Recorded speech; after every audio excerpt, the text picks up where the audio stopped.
Hey! You are listening to the Grumpy Guy BJJ Podcast.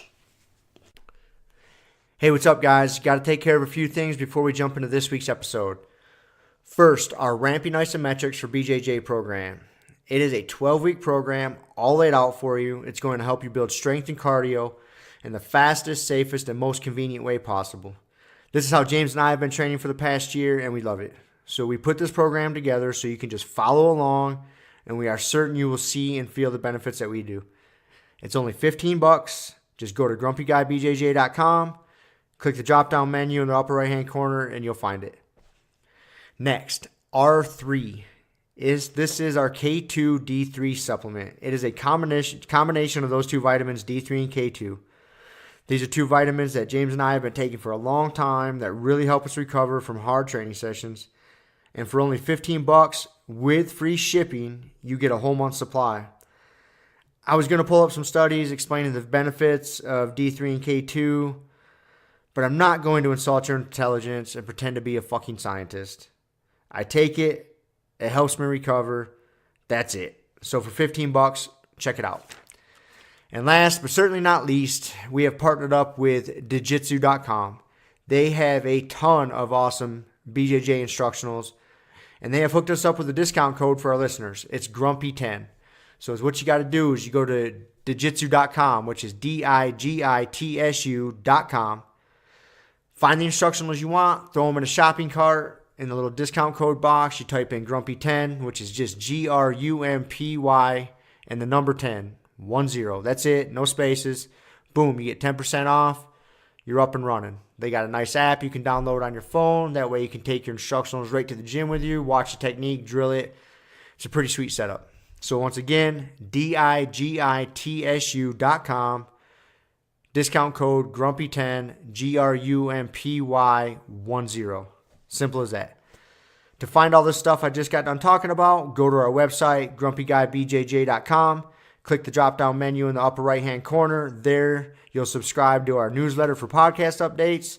You'll find links for the Ramping Isos program, the R3 Recovery Supplement, and then under the Programs and Products tab, you'll find a link to Jiu-Jitsu.com. And let's be honest, if you guys can't figure out how to navigate a website by now, there's nothing I can do to help you. So quit fucking around, check it out, train hard, and let's get into this week's episode. Boom. And yeah. We're back. Live? Live. Okay. Once again, well, sort of live. Sort of live. That's right. We've been over this. Kind of live. We're a week old. So, older by the time you guys hear this. Yes, but we're here once again on Friday, ready to talk some shit. Yep. So, just got done watching a clip from True Romance. A classic movie. I'm surprised I haven't seen it. Highly underrated movie. Quentin Tarantino wrote it. You got freaking Brad Pitt. Dude, the Brad Pitt scenes are the best, dude. He's the stoner roommate in California just smoking out of the honey bear bong. Yeah, dude. When you watch it, you're like, holy shit, there's a lot of freaking good actors in this movie. Dialogue's good, got good action. It's on my to-do list for the weekend. And it's a good love story, man. So I'm after seeing that and seeing what it's about, I'm really surprised I haven't. Because, dude, I love like Pulp Fiction. You know, around that same time frame was probably Natural Born Killers. No, that was before that. True Romance was? I'm pretty sure, yeah. Yeah, you're probably right. Yeah. A little before that. Because Natural Born Killers would have been later 90s, I think. Yeah. That was probably kind of early 90s. Yeah. I think so. I can't remember if that was before Reservoir Dogs. I think it was. That's a good one, too. Reservoir Dogs was super good. Super good. That was the one that really put Quentin, like, on the radar where people were like, who is this fucking guy? Dude, I'm going to say something controversial as far as Quentin Tarantino fans go. I think, dude, Hateful Eight is good. Yeah? I could almost say it's better than Pulp Fiction. I like it better than Pulp Fiction. I haven't seen it yet. What? Yeah. Oh, fuck. That's what you got to do. Okay, there's my homework assignment. I'll watch True Romance. All right. I'll watch Hateful Eight. Yeah. It's on. I'm pretty sure it's on Netflix. Yeah, I've seen it. It's just... It's good, dude. Kiel and I were talking about this the other day. It's like, if we want to watch something that's R-rated, then you got to like plan it out. Yeah, I got to plan it out, or like sacrifice the night, staying up a little late, or something like that. Yeah, because I mean it's probably close to a 3-hour movie. Yeah, definitely. It's not meant for 6-year-olds and 6-year-olds, 14-year-olds. Yeah, So, anyways, yeah, no, I got to check that one out. I love his It's movies, good, man. dude. Remember From Dusk Till Dawn? Yep. The vampire movie. That one was funny too. There's just so many good scenes from those movies. Man, I might be a little biased too, because with Hateful Eight, because it was filmed in Telluride, and I actually delivered a bunch of shit for that movie. That's right. I do. I deliver because Quentin Tarantino still does all his films on reels. Yeah. I forget what the millimeter it was, but reels. I delivered pallets full of reels of film. Huh. Pallets, dude. I would deliver it like about one a week. Yeah. For several weeks, and I'd have to take them to different spots and different scenes where they were filming and shit. It was pretty cool. That's pretty cool. They had some scenes way back in the hills, like where all these rich fuckers have huge ranches. Oh yeah. And that's where all that actors' trailers were all set up. And they were doing a ton of filming out there. I had to deliver out there. I had to deliver a bunch of big wagon wheels. The actual the stagecoach, the main one that's in the movie. Yeah. That they filmed a bunch of. Yeah. I delivered all the wagon wheels and shit. Oh, that's cool. That's kind of cool. So yeah, you might be a little biased. A little biased, but still, you're kind of involved, involved, I mean, man. it's definitely Quentin Tarantino. Yeah. Stylish. Yeah. That's cool. You'll have to check that one out. Yeah. So, but anyways. So that's kind of a random way to get started. I know, That's but right. it's all right. We fucking smoked a blunt before we started. So we may have smoked a little too much. we're doing level out. We're doing well to have. We're talking. We're keeping a subject going for now. For now. To make a hard left. Yes. So speaking of hard lefts, what do you got? So this is the first thing I was thinking about. I was thinking about a bunch of shit. I wanted to ask you so when was the last time? Let me back up. This is very selfish. We're just talking about myself now. Okay. So I haven't been working for like a month. Yeah. And it's a different thing. I was thinking about this. I've basically started punching the clock and had a boss at the age of 16. Yeah. I had some little breaks in there, but not really. Since then, I've punched the clock and had a boss. A routine. Yeah. In essence. And then, so you forget how many years of your life you just get used to fucking operating like that. And that gives you direction and structure and shit during the week. Yeah. And I haven't had that for a month. I don't know. I didn't really notice this last time. But I really started thinking about it through this surgery. Man, to keep yourself semi-productive is not an easy thing. No. When you don't have to really answer to anybody. Yeah. How long did it take you? Well, okay, so let me back up. When was the last time you actually had to answer to a boss? Because you're entrepreneurial type, for those that don't know. Man, I mean, if you want to get technical, probably the last boss that I had was Patrick at Core Elements. Cool. So that was 2007-ish? Yeah, I moved here. It's been about 11, 12 years. It's been, over 10 years ago, about 10 years ago.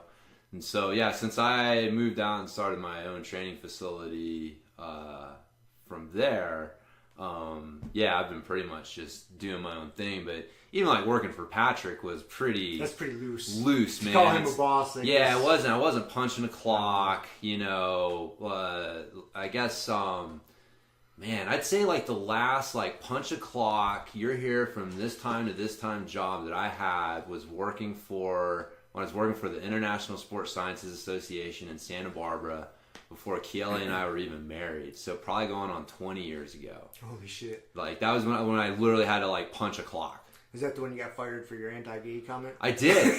Yes, that is the one I got fired for my perceived anti-gay comment about... I remember this. Yes, one of the editors of a magazine based on his haircut and his choice of scantily clad men on the cover. So, anyways. Not that there's anything wrong with that, right? That's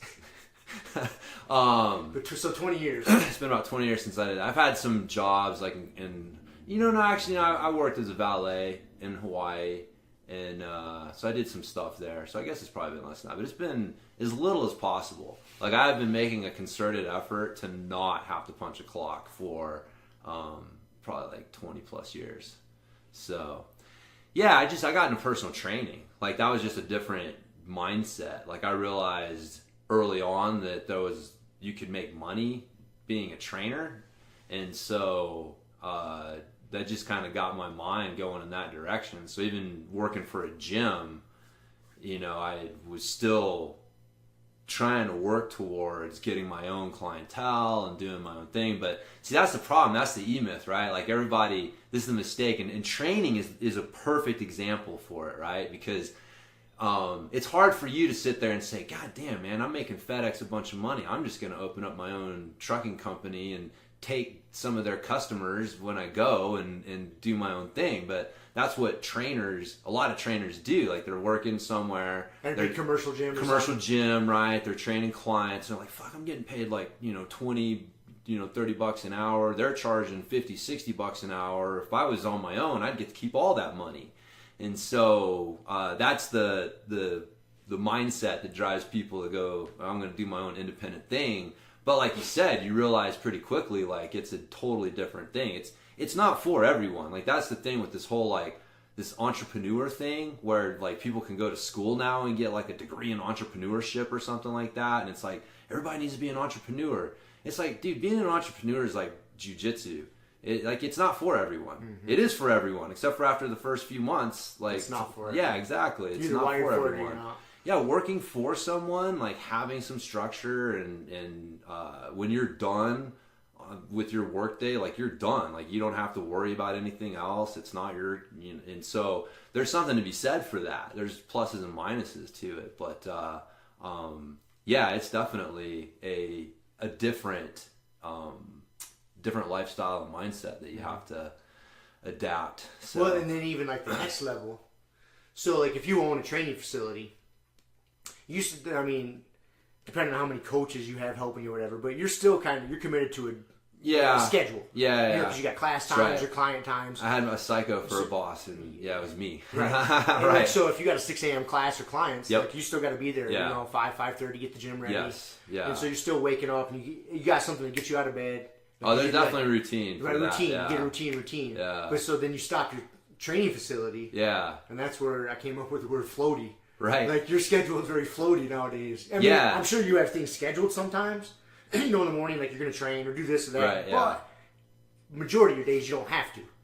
No. And that's the life I've been living for the past month. And I was like, God damn, like it's a different way to like live, so to speak. And wrap your mind around. Yeah. And I just thinking about myself, like, dude, it would be a big shift, like for me to learn how to be productive in that floaty lifestyle. But the idea is you have to look at productivity differently, right? Because like we've talked about this before, like for you right now, productivity equals effort.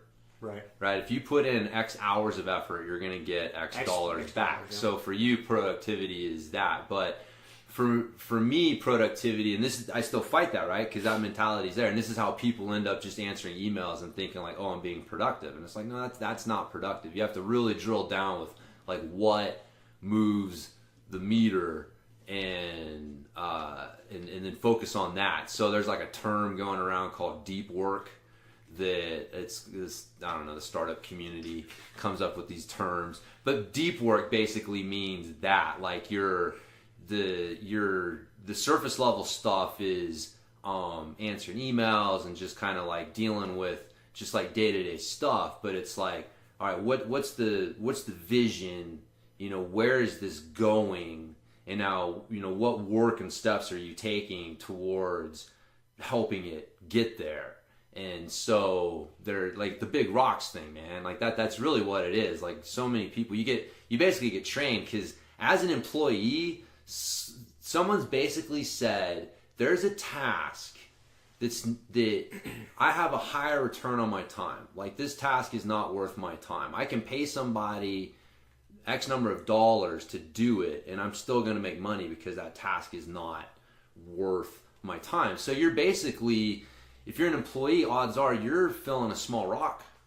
That's what you're doing. Like if you're doing it right, like you're hiring an army of people to take care of the small rocks so that you can take care of the big rocks. You can take care of the big things.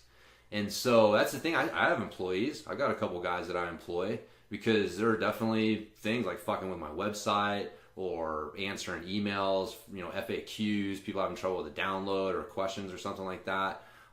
That's not worth my time. I can pay somebody, and my time is more productive doing something else. So and they may even be better at it. Right. That way you can use your strengths on stuff that you're better at. Exactly. But that's the thing. Like I'm doing that. Like that's a small rock. And so I'm finding somebody, I'm employing someone to take care of that for me so I can spend more time on the big rocks. And that's really like, that's the trick, man. Like I think that's the thing. I think that everyone, I don't know, when we thought we were going to move to Hawaii and we had that big giant garage sale, and then I think I scored a rower out of that deal. Dude, we cleared our shit out, and I joked around, and I was like, man, I think everybody should pretend they're going to move to Hawaii like once every couple of years, because it really forces you to clear shit out, man. Like, what? I'm not going to pack this up. I got to ship this over there. Do I really want to ship this? And you really start to figure out what you want, what you don't want. But I think that people, man, having a side hustle on some level, and even if it's, I don't know how to put it. I just, for some people, like, you don't need to worry about it, right? I say, hey man, just punch clock and do your thing. But I think that there's definitely people who would benefit from starting to kind of understand what the difference between big rocks and small rocks and what makes things move, because you start to look at just things differently. And so anyways, man, we've said that, like, we'll watch a commercial or something and I'm like picking that thing apart from like a marketing standpoint, making all these comments, and it's just like, because that's how I see the world.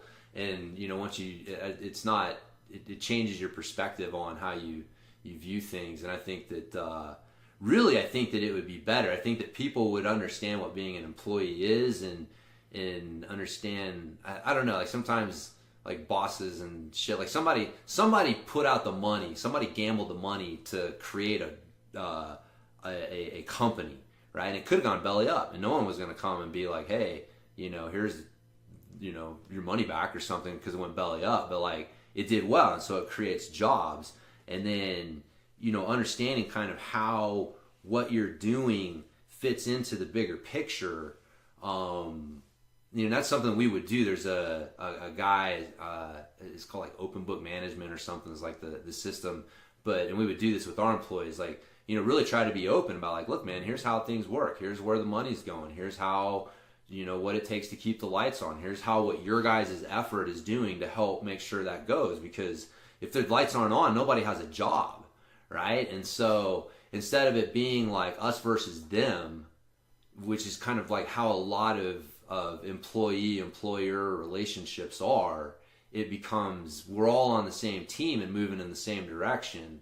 And so, but anyways, yeah, I don't know what the fuck that has to do with what I was talking about, but it connected. It connected somewhere. Okay, it connected in there somewhere. Yeah. So, but anyways, it just being this lifestyle I've been living for the past month, and I will for the next couple months. It's got me thinking about those things more, because then it kind of spiraled me into thinking about the universal basic income, right? Because before, like, I've kind of flipped over to the way you think about it more, because I'm realizing, like, I think before I was kind of for it, like, I think majority of people would be okay, and then now that I'm living this way, because I'm a fairly structured and disciplined person, and I'm pretty strong in the head, and I can make myself do shit. I mean, I get fucked up sometimes thinking about stuff. No, you're an outlier with like your. But like, I can make myself do shit. Yeah. And I do. I mean, I kind of play ignorant sometimes, but I do understand. Most people are fucking lazy and don't have that discipline. And dude, a universal basic income, I think, would expose that. Oh yeah. And I think it would fuck more people up. I think it would too. I really do. Yeah, I've told you before, and it's fun now. I've only been doing it for a month, and I've only been unemployed for a month. Right. It's not easy, man. It's not. Yeah. Everybody thinks like, oh, it'd be so great just to be your own boss, do this and do that. And how much poetry are you writing? I haven't wrote a single. Right. But I have been coloring. You have been coloring, right? But you know what I mean. But you're not like you're not just like. I don't know how to, the whole thing of like, oh, if people have more time, they'll pursue their passion and create things, and it's like, no, they're not. They're not going to fucking do that. It's not how humans work. We are motivated more by fear of loss than by gain. And so if you give somebody $1,000 extra a month, odds are they're just going to work less. Yep. They're going to work $1,000 a month less. I think the majority of people would. They would work less. I don't think they're going to work more. And that time that they take off is not going to be devoted towards writing poetry or building a business. right. Yeah. I don't see it. And again, like I know there's a lot of factors going on, but I keep pointing to like, man, Alaska's had some sort of form of this for a long time. They have the dividend. Like everybody who lives in Alaska gets some form of universal basic income, and it's not a bastion of art and creativity and happiness. You know what I mean? And again, I know there's other factors, but just you can see like just giving someone this money does not take care of shit. There's still a bunch of fucking issues that have to be addressed that are really way more important than giving somebody $1,000 or $2,000 a month and taking away people's purpose. That's what I was just gonna say. Is and I don't know how to put this. Like I was thinking about this the other day, like with Akka, like Akka's 7. Right? And Akka's your dog. Akka's my just so dog. Yeah, he just grunted. He's the podcast mutt. So he's 7, but like he does not look like an average 7-year-old dog. I mean, he still looks like a puppy. I mean, people think he's like a black lab puppy. And I was thinking, I was like, man, like Akka has a purpose. Because I get him out every day. Like he doesn't know why we get out, but he just knows that we get out and we go walk around. Like his purpose is to like go out with me and range and whatever that means. Whatever that means. It's like he for him, like we're doing something. I don't know what it is. Hunting, whatever it is. But he has a purpose. Every morning he wakes up and he's like, where are we going? I got a purpose. And you contrast that with like a lot of dogs, most dogs, and it's like they have zero fucking purpose. Like, I'm sorry, but sitting in your lap at home is not a purpose for a dog. Like, these things are fucking amazing creatures. They're descendants of wolves. That we bred. Some dogs. No, that I know, but those are, watch the salmonella one on the dog breeding if you want to know our thoughts on that. So, but my point is I realize like the same is for people, and there's something to have in that purpose. And it's like waking up and going to a job. And again, I think that's where like employees and employers need to do a better job of helping people feel like they have a purpose at their job. You're not just punching a clock. That's where these adversarial relationships come from, because you don't really understand exactly what am I doing here. I'm just here to earn money, and you're making my life a pain in the ass, and it looks like you're driving a nice new car, and I'm, and it's like, so that's where people get all butthurt over stuff. But it's like, no, if you understand what your purpose is, and even if it's like, man, it is what it is. You enjoy what you do, right? Like there's not everybody can be an entrepreneur, and not everybody's supposed to be an entrepreneur. Right. But everybody's supposed to have some sort of purpose. And, that's why like the thing, like, the guy who is a janitor can be happier than the fucking star football player who seems to have everything, right? Because the janitor sees the purpose of what he's doing and finds purpose and meaning in it, and the star football player really doesn't. He's like, still, it's the next contract, it's the next, it's a different thing for him. And so that's why that shit comes about. So I think that taking away people's purpose, which is usually their job, and is not going to be for the best. I think what we need to do is do a better job of giving people purpose and meaning within their jobs, not fucking stripping that. Yeah, like giving them money. Mm-hmm. Yeah. So I don't think that's the answer. So yeah, but I'm coming around. Like I can see that you got, if you don't have a purpose, and if you're not, and I think a lot of people are just kind of operating blindly, and they don't really think about it. They don't think about their job being their purpose.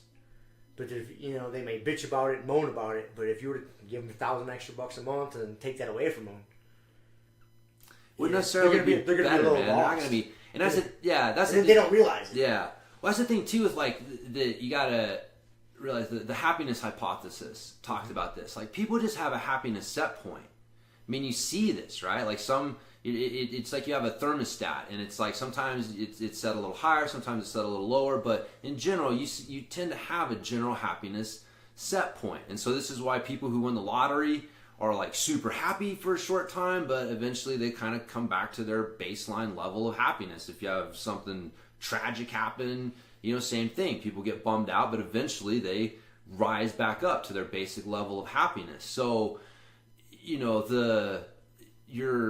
you're not going to, giving someone $1,000 a month is not going to make them happier.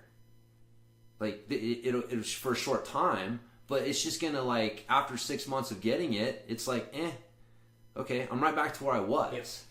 And now what? And it's like, yeah, I don't think that that's it. Now, again, I am all for helping people that need help. Yep.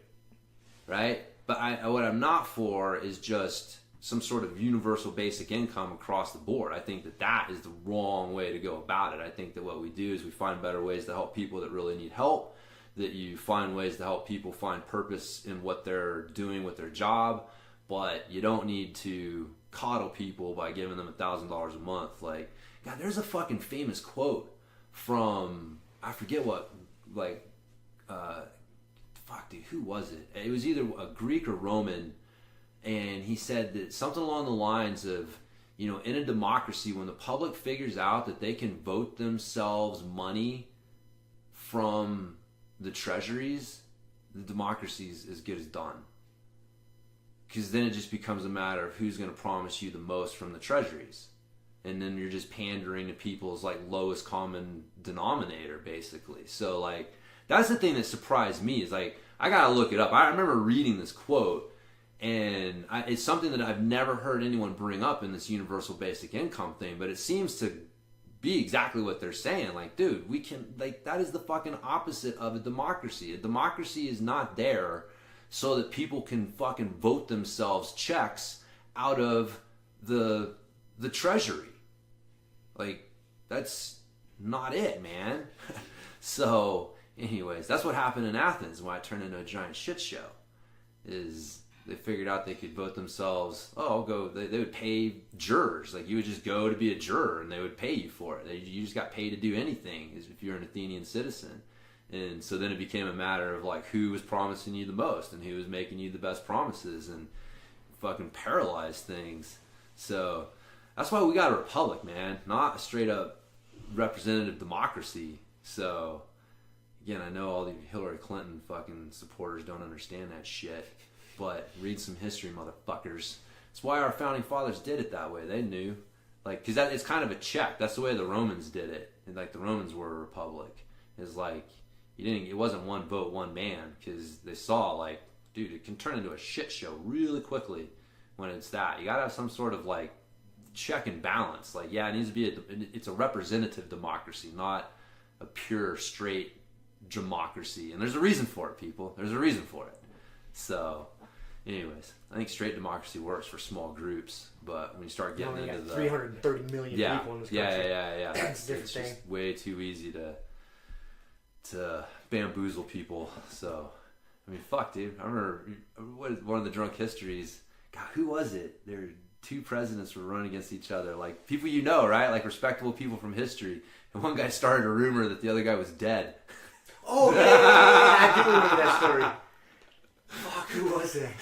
He like got in the paper and everything. He was hoping to like sway the vote that people were not going to vote for him because they thought he was dead. That's fucking hilarious. I remember that. That's some fucking Russian troll farm That shit right awesome. there. Yeah, dude. that is the first version of that right there. Bro. Yeah, again, like that's what's funny, man. This shit's been going on since the dawn of time. Since they started printing things like Everyone that. thinks that this is the craziest shit, and people are just, it's like, no, man, you guys just don't know history. If you knew history, this is just human nature. We're just on man. track. Yeah, we're just on track. This is how this shit goes. Repeating the cycle. Yeah. I mean, it's so awesome. Instead of putting out, like nowadays, they put out scandals like, oh, he cheated on his wife or this or that. He didn't pay his in taxes. cahoots with the Russians. Back then, he's dead. He's dead. He died. Why would you vote for him? Why would you vote for that guy? He died. It'll take him a week to fucking clear this one up. That's pretty gangster. It is pretty gangster. It is badass. But, anyways. So that was all the deep philosophical thoughts in Rob's world this week. Yeah. Playing around unemployed. I've been coloring like a motherfucker. I upped my coloring game. I got that adult level coloring book. I'm pumped, dude. Like, I'm getting pretty good. Yeah. I think I got some like hidden talent in there I wasn't aware of. I don't know what you can do with it. I'm not sure either. Yeah. I'm not sure where it can go. I'm not sure how that turns into food in my fridge. Right. I was thinking about that when I was coloring actually the other day. I was like, this is really fun. I might have it. My OCD it kind of gives me a little knack for this. Yeah. I was even thinking about... You can start a YouTube channel. Just me coloring. Just you coloring. Smoking weed and coloring. And then you auction off the fucking the thing. So the picture. Back when I was a machinist, we had these magnifying glasses that you mount to the workbench, and they're on like this big bendable arm, right? And they got a light on it, and so when you're working on something small and intricate, you can bring it right in front of your face and turn the light on. Pretty sweet, right? Man, I was like, dude, one of those for coloring would be fucking dope. Because I could really, because it's some real intricate stuff. I can really stay in the lines real good. Stay in the lines real good. Yes. See, this is what happens when you have too much time on your hands. It kind of is, man. There'd be a lot more coloring. A lot more coloring. So, yeah. No, but then the other thing, completely unrelated. Well, sort of. I've been using a bunch of like isometric stuff for my rehab. Right. And it really surprises me. And it doesn't surprise me, but it's a little, I guess, frustrating, maybe a better word, that hasn't got into the physical therapy community. Because it's a super safe way to get your muscles activated. Because that's a fight I'm having right now, is that mind-muscle connection to my quad. Because it's deteriorated so much because I haven't been using it, and trying to get it to fire again when I want to fire, my hamstring, everything. And going through reps of something when you don't have good stability is dangerous. Yeah. But just doing like an isometric hold, I don't know if I'll be able to explain this or not. One I really found that was fucking awesome. Just take like a rubber band, hook it to a post, and I wrap it around the back of my knee, and I'm just trying to straighten my knee. Oh yeah, so it's trying to bend your knee. Yeah, the rubber band is trying to bend my knee. Yeah. And I just have to flex my quad, my leg, my hamstring stuff to straighten my knee. So you can envision that. So it's like someone's trying to De La Riva hook you and bend your knee, and you're trying to straighten it out. Trying to force it straight. Yep. And that's one of my therapy exercises, and they just wanted me to do that with the rubber band, but just kind of like bend it, straighten it, bend it, straighten it. And I did a few reps, and I was like, man, I'd be so much better off just holding it. Yeah. Just and then ramping ISO. So I start out real safe. I kind of take the rubber band out to where it's tight, and then put some pressure on it until where I can connect. I can sit there and spend 30 seconds a minute. Like, okay, now that's firing. Oh, I can put more pressure on it. Yeah. Like, dude, I don't understand. It's frustrating that they don't use it. That technique. Yeah, I don't. A couple of things that come to mind is one. A lot of physical therapy, especially if you're insurance based, is outcomes, right? So you have to get the patient to achieve certain outcomes, and their outcomes to release them. Are movement based, and the outcomes are always movement based. So they just think do more of that. You got to start them getting moving, because you're basically, again, you got to think about it. It's just funny, right? It's always interesting when you realize oh, wait a minute, they're aiming for the wrong thing. Right, like a physical therapist is supposed to be aiming to get you back to being functional and stable and safe. But the problem is the way that they determine that is there's a series of tests. And so what they're really training you for is the tests. If you can pass those tests, the assumption is that you are where you need to be. But we all know that's not the case. It's almost like a fucking running joke that you're when you get released from physical therapy, you can function, but you're not ready to go. If you're just like an average American doing shit, maybe, but any sort of athletics or an athlete or anything, it's not the same thing. So I think that some of it just has to do with them unconsciously training people for the test, and not necessarily what the test is actually supposed to be, measuring and the function and stuff, and that you just gotta get them in and out so you can charge the insurance and so it's just part of the system. But man, I don't know. I think isometrics are just such a mystery to people, because they don't know what the fuck to do with them. It's funny you mention that, because Dan John just came out with a new book that I've been reading, 40 years with a whistle or something like that. Basically just kind of talking about his lessons over literally 4 decades of being a coach. And he was talking about a book that he got in 1966 or something like that when he was a teenager starting to get into training, that he went and checked out. And in it, he quoted a passage from it, and basically talking about isometrics, that like, you know, that scientists had discovered that you could achieve the same levels of strength through daily, what they were talking about was like daily 6-second contractions. That's when most people hear isometrics, that's usually what they're thinking about, is like short, like 6, 10-second contractions, and that's what these studies were done using. But again, what they found was that they were producing strength, at the same level as loaded movement-based exercises, but with much less effort, much less time, much less energy, much less wear and tear on the body. But you were getting the same results. You're getting the same results from isometrics, these daily 6-second contractions, as you were from a more traditional strength training approach. What they did say in that was that for muscle growth, the movement-based stuff is probably better.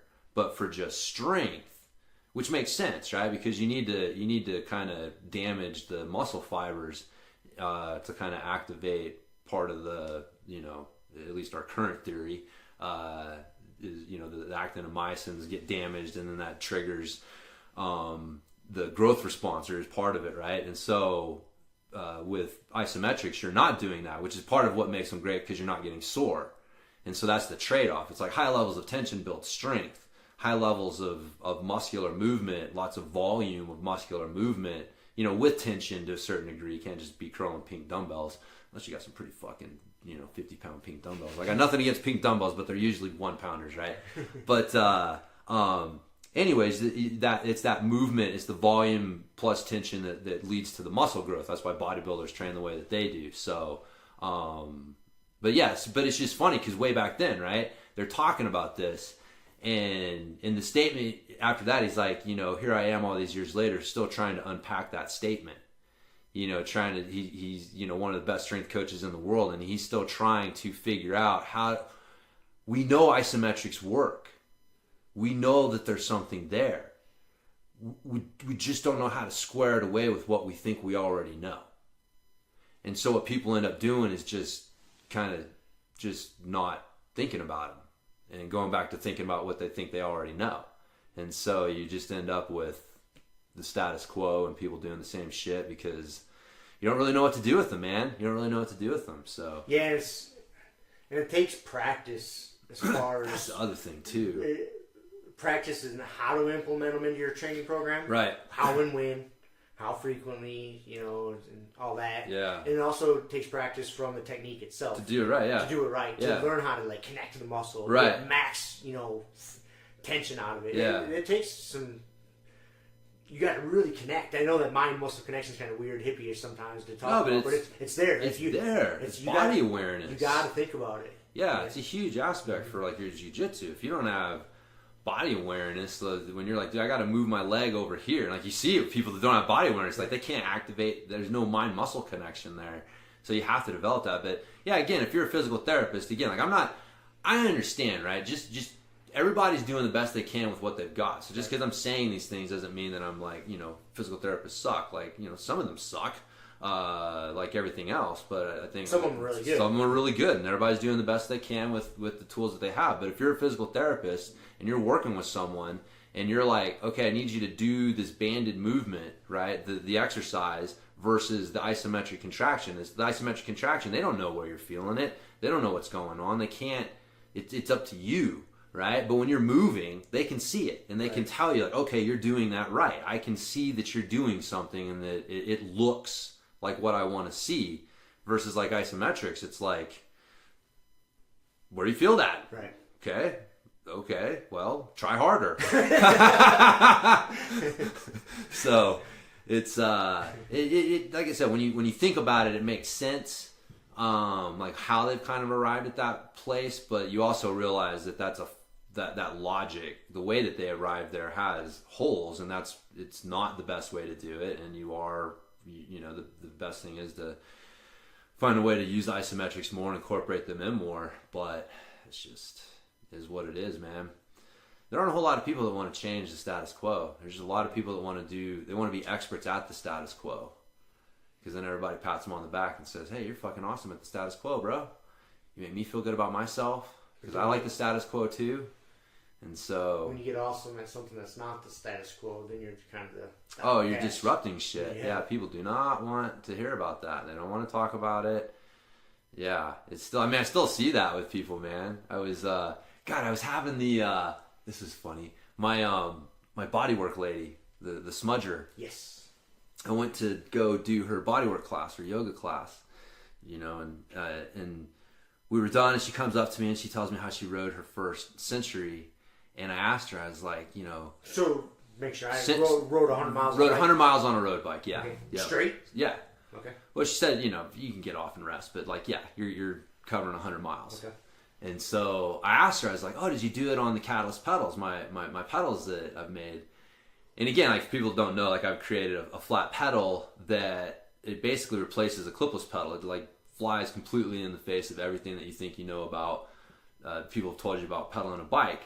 And so it's a disruptive new technology. And so, but she was interested in it because, when I explained why from a body mechanic standpoint, you're like, oh, that makes sense. You need heel pressure to recruit your hips. And if you can't there's no support under the back of your arch, you can't get heel pressure, and all this makes sense. And so I asked her, I was like, oh, did you do it on the Catalyst pedals? And she's like, no. I was like, man, you rode 100 miles on clipless pedals? Fuck, that had to hurt. And I was like, why? And she's like, well, I just find them, it's not the same on the climbs. And I was just, well, what do you find different? And she's like, well, I can't pull up. And I'm like, well, you're not supposed to pull up on the backstroke. 2 studies have looked at that and shown that. She's like, oh, I know. Okay, so why are you continuing to do it? And I was telling her too, clipless pedals, because something that some people don't realize is that your foot doesn't transfer force in a linear line into the ground. That there's a screwing motion that happens. And so this spiraling action is important for, again, proper leg function. Because of the way your hip socket is? Yeah. It's you don't want your knees just moving in a straight line. There's a little spiral action. And so, it's just basically the way our body's set up. We have almost all of our joints work in some sort of way like that. But my point is that if you do that on clipless pedals, you unclip, right? Because if your feet can't move, if you go to twist, See, if you go to push into the ground resists the foot twisting.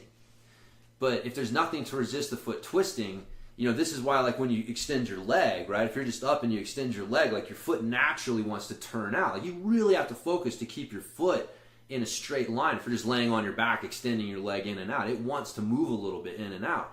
And if you did that on clipless pedals, again, if there's nothing to resist it, you unclip. And so you have to literally train your body to not move. And this is why they have float in those stupid things. Because if you didn't have a little bit of movement, you'd literally blow your knees to pieces. Because without that rotation, your body needs to rotate. It has to rotate. And so that's why you have to have some float in there. Most people get used to having this super tight float to where their foot's barely moving, because if your foot's moving in that float, that's wasted energy, right? And so you're wasting energy with your foot moving around in this float. It just from a body movement standpoint, it makes no sense. When you really sit down and you break it down, you realize, dude, clipless pedals are fucking retarded. This is going to be one of those things in 50 years, people are going to look back and be like, what were people doing to themselves? This is going to be one of those sports technologies that we laugh at, when we're like, people used to drink wine for the Tour de France. Who the fuck would tell an athlete to drink wine for that shit, And it's people are going to be like, who the fuck would tell an athlete to put their foot in this death trap, this bowling shoe, this fucking ridiculous, strap it to a bike, unfunctional, it is such a ridiculous invention and contraption. But anyways, my point is, as you guys can tell, I have some thoughts and feelings on this stuff. But I'm talking to her, and again, I could see the fucking the shade go down. It was Susie's gone. This is her ego, and I don't want to talk about this anymore. And it's okay. All right. You can just tell. I could see. I've had this conversation with enough people, and it's dude, you have to live in 2 completely different worlds, right? The cognitive dissonance of being able to say like I'm a bodywork expert, and yet I'm going to ride clipless pedals knowing everything that I know. But what it boils down to is that, and this is kind of leads back to what I was talking about. I was talking to Kelly about it, and I was like, and she goes, you know what it is? It's the people she rides with. Her riding buddies have gotten in her ear and just keep chirping and keep chirping. And she's like, you know, I'd rather just not rock the boat. I'd rather just stick with the status quo. Did she turn up on the catalyst pedals? And yes. Then got shamed into going yeah. back, She was riding them for a little while, and then went back to her clipless pedals. And I've seen this, and we actually had somebody return the pedals one time, and in it he said, my friends just won't stop making fun of me for using these. I'd rather go back to using my old pedals and have to deal with it, so I'm gonna return the pedals. Are you serious? I swear to God, man. I swear to God. It's like a crazy bully tactic used in the cycling world. Like, the clipless pedal mafia is the biggest bunch of bullies out there, dude. Like, they really are. I mean, if you ride clipless pedals, like, you need to check yourself, and, like, you know, it's funny, dude. Yeah, people show up on flats, or especially if you show up on, like, a large flat, and you're gonna get people hounding you over it. And that's so crazy. It is crazy, dude. It is crazy. But that's why I like jiu-jitsu people, man. They're not a bunch of flat earthers walking around just talking flat earth nonsense, which is basically what clipless pedals are. Oh, I'm sure there's some jiu-jitsu flat earthers out there. No. I'd rather talk about flat earth theory than clipless pedals. There's more science to support the flat earth theory than there are clipless pedals. Like, in all fucking honesty, man. It is insane. It is absolutely mind-boggling to me that how this shit works. But my point is that, you know, we were just talking about, like, how few people there really are. Like, most people don't want to disrupt the status quo. They want to be experts in the status quo. They're not really worried about what's best and stuff. That's not it. But people don't think about that, right? So again, like, most of these physical therapists, circling it all the way back, like, they don't realize how they think. They don't realize, like, how strong the dynamics are, because even if presented with an opportunity to start using isometrics, man, there's going to be some resistance. There's going to be some pushback from other people in your community. Or do you really have what it takes to deal with that pushback? Unfortunately, most people don't. Like, most people are it's way more important for them to be liked than for them to be right. And, but again, there's that old saying, you can be right or you can be happy. So you gotta pick your battles, right? Because being right about something isn't necessarily going to make you happy, because you are going to battle with people. You are going to have people telling you, nope, you're wrong. And you're going to have to choose whether you want to stand up for what you think is right or let it go.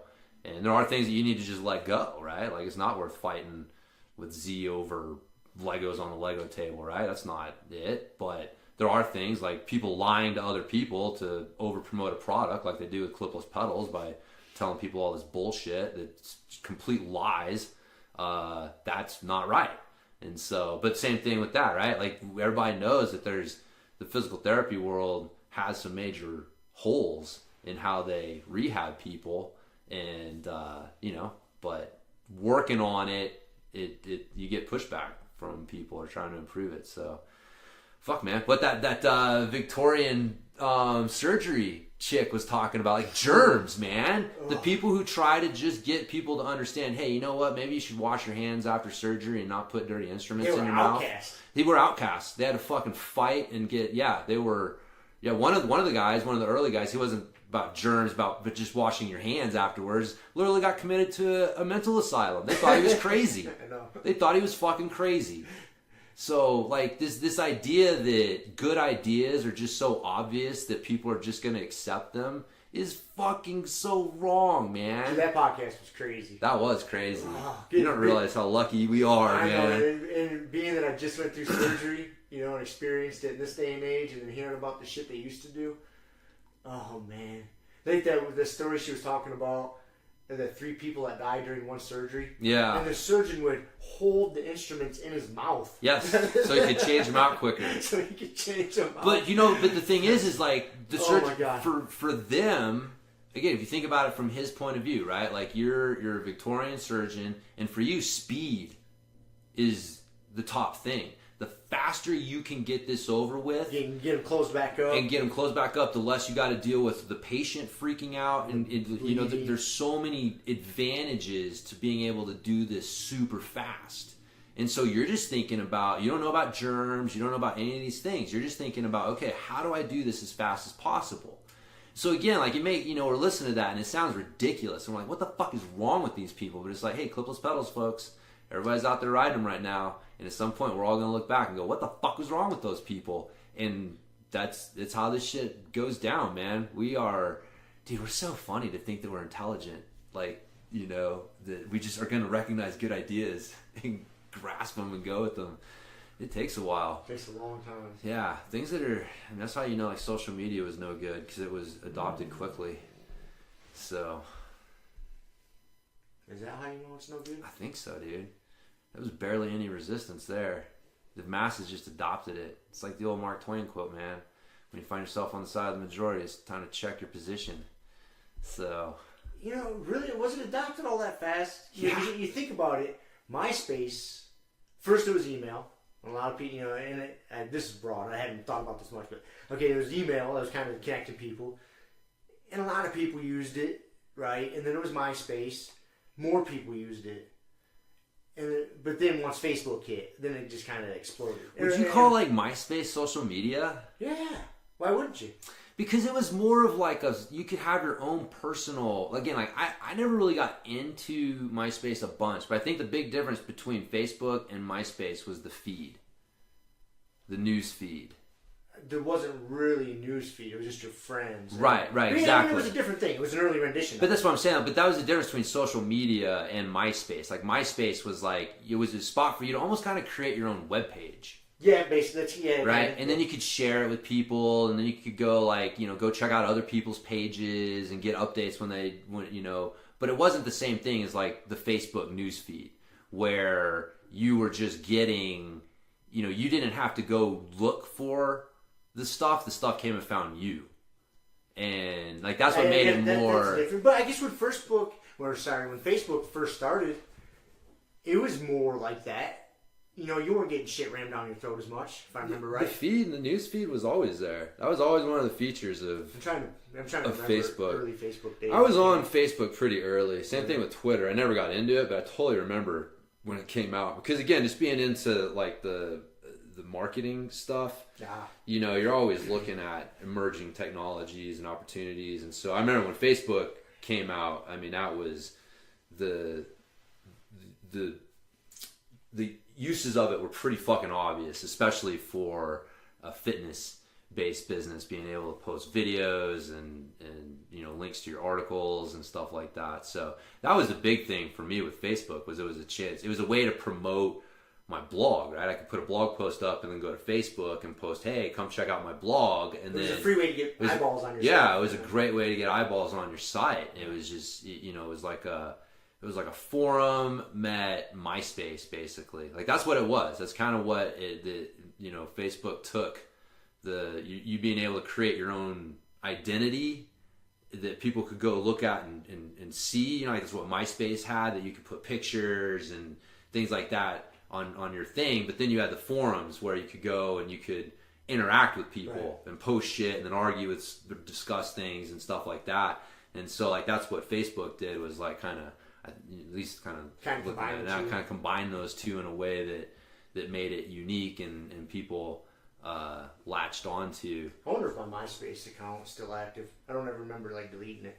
No. I wonder if Dude, MySpace, I remember they tried to make a comeback. Uh-huh. Yeah, they tried to like, hey, it's man, still there. We're for like hip, musicians and shit. So I guess maybe I'm just not a hip enough musician. Speaking of that, have you got into that new, what was that new social media one? That dude that was on Joe Rogan? Oh, Minds? Minds, that's it. Have you fucked with that at all yet? Dude, I tried to, and it's not straightforward. I tried to sign up, and it's just, a little clunky still? Yeah, the hurdle was fucking, again, I'm lazy as shit, right? We're spoiled. And so, I started running into some, like, what the fuck's going on about 15, 20 seconds into it, and I was like, I'm done. So, I poked around a little bit. It's the same, it's just the idea. I do like that. God, that's the problem, man. Like, I'm still voting with my time. I'm so bad. Like, I hate these particular websites. Like, I hate Facebook, like pinkbike.com, the mountain biking site. I hate that fucking site. and yet I still go. And half the reason I go and check them out is because I hate them, and I want to see like I want more reasons to hate. That is one of the reasons, one of the multitude of reasons I don't have social media. I don't fuck with it. It's 'cause I don't need things to add to my anger. It comes in waves for me anyways. Yeah, we were discussing just walking around yesterday angry at old people. Grumpy motherfucker yesterday. I don't know why, man. Like, I'm still slightly grumpy today. Like, when I say that, I mean like short fused. You know, like, but yesterday, yeah, the old saying, like I woke up on the wrong side of the bed or something. Like my leg, because my leg fucking basically constantly hurts. You know, and so I don't sleep real good for most nights. It was just one of those days. I woke up, I didn't sleep real good. My leg was fucking hurting already. I was just like, fuck this day. I was over it from the jump. And then I realized, like, fuck, because I ran out of eggs and some other shit. I had to go to the grocery store. I was like, this is not a day I should be in public. And then, so then I'm in the grocery store, and every fucking aisle I went down, man, goddamn people getting in my way and shit. And usually it's so smooth, I can just get in and out. But, dude, every fucking where I went yesterday, someone was cutting in front of me, and, oh, dude, my blood pressure was boiling. I just wanted out of there so bad. I was like, I just need to go back home. Not deal with the outside world today. Yeah. And I'll be okay. I have them days, man. I don't know if it's normal, but man, it is normal for me. I think it's normal. I've learned, I know myself. So when I have those days, I keep my interactions with people to a minimum. Right. And I'm okay. I usually try to meditate, reset my fucking anger meter. I didn't want to fucking meditate. I was like, fuck that hippie bullshit. Fuck that hippie bullshit. Yeah, no, I know what you mean. Dude, it's weird, man. You can just feel it. And it is. It's like it's the sympathetic nervous system gets triggered, right? Like your fight or flight response gets triggered. And you can almost like feel it, man. You know, you're just like, everything's cool. And all of a sudden it's just, something happens and it's just like a totally different mind takes over. And it's like, whoop. And then you're like, once it gets its claws in you a little bit, you can't just shut it off. No. You got to work your way back from it. It's like, you're like, so the trick, man, for me, especially like driving, right? Like that's my big one, is working on like not getting triggered, right? Like it's one thing to have somebody do something stupid or cut you off, and like you start to get like, and you're like, okay, I'm gonna calm down. I'm not gonna get angry. You know, happy trees, fucking whatever. But it's another thing to not even get angry in the first place, to not even have that sympathetic nervous system tripped. And I've been getting better at that, especially with the driving. And I'm kind of proud of myself because you can feel it, right? Again, like I can feel like where it's like there's such a big difference between having to pull yourself back from starting to get angry and not even getting angry in the first place. Right. And so, but I know exactly what you mean, man. Sometimes that trigger is just so like sensitive, hair trigger. It's funny going. Like I knew I was grumpy yesterday, just in a pissed off mood. But I was like, I'll be okay. So then I got to go to the grocery store, and then once I knew I was, at like a 6 on the say 10 is my bullshit meter is full. Yeah, I'm done for the day. 1 is I'm smiling and it's unicorns and rainbows, right? I knew I was at like a 6-ish. Yeah. Well, I think I was higher than that. I thought I was okay. I was like, all right, this is where I'm at. I can go in, I can get this fucking task done, I can get out. Oh no, as soon as I get into the goddamn store, I realized I'm already at like an 8. Yeah. I was like, fuck, man. Fuck, dude. Yeah. Man, being in pain sucks. It does. And I think it's just, dude, staying positive going through this whole nonsense is, I play mental gymnastics every day.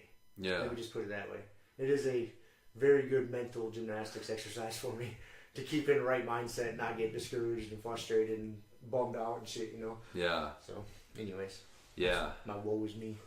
Nah, well, it just, like I said, man, when I'm being in pain sucks. So, it's understandable.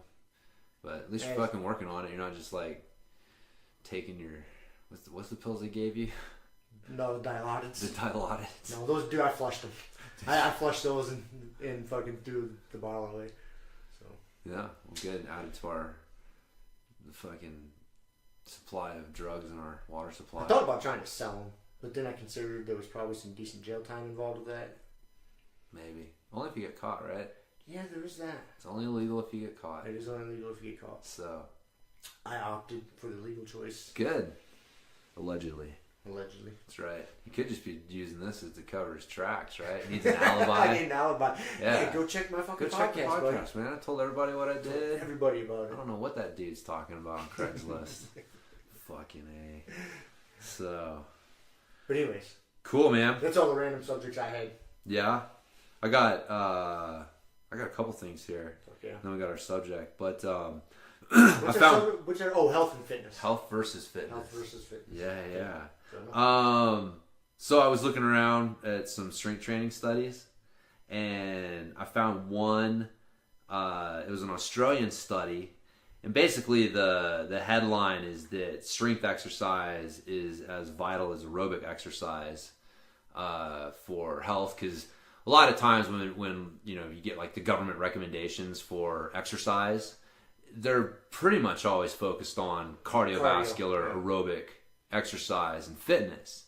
And they don't really, strength training is just kind of this like, if you want to strength train, but, really we all know the aerobic stuff's the most important stuff. And so what they basically found though was that, one, that's not true. That was that the statistic here was people that did strength training based exercise had a 23% reduction in premature death by any means, and a 31% reduction in cancer-related deaths. So strength training basically reduces your chance of dying by cancer by a third, which is not insignificant. That's not insignificant. It's not insignificant. So, but a couple things that, other things I found were kind of interesting, because they have like recommendations, like the World Health Organization has recommendations for aerobic exercise and strength exercise.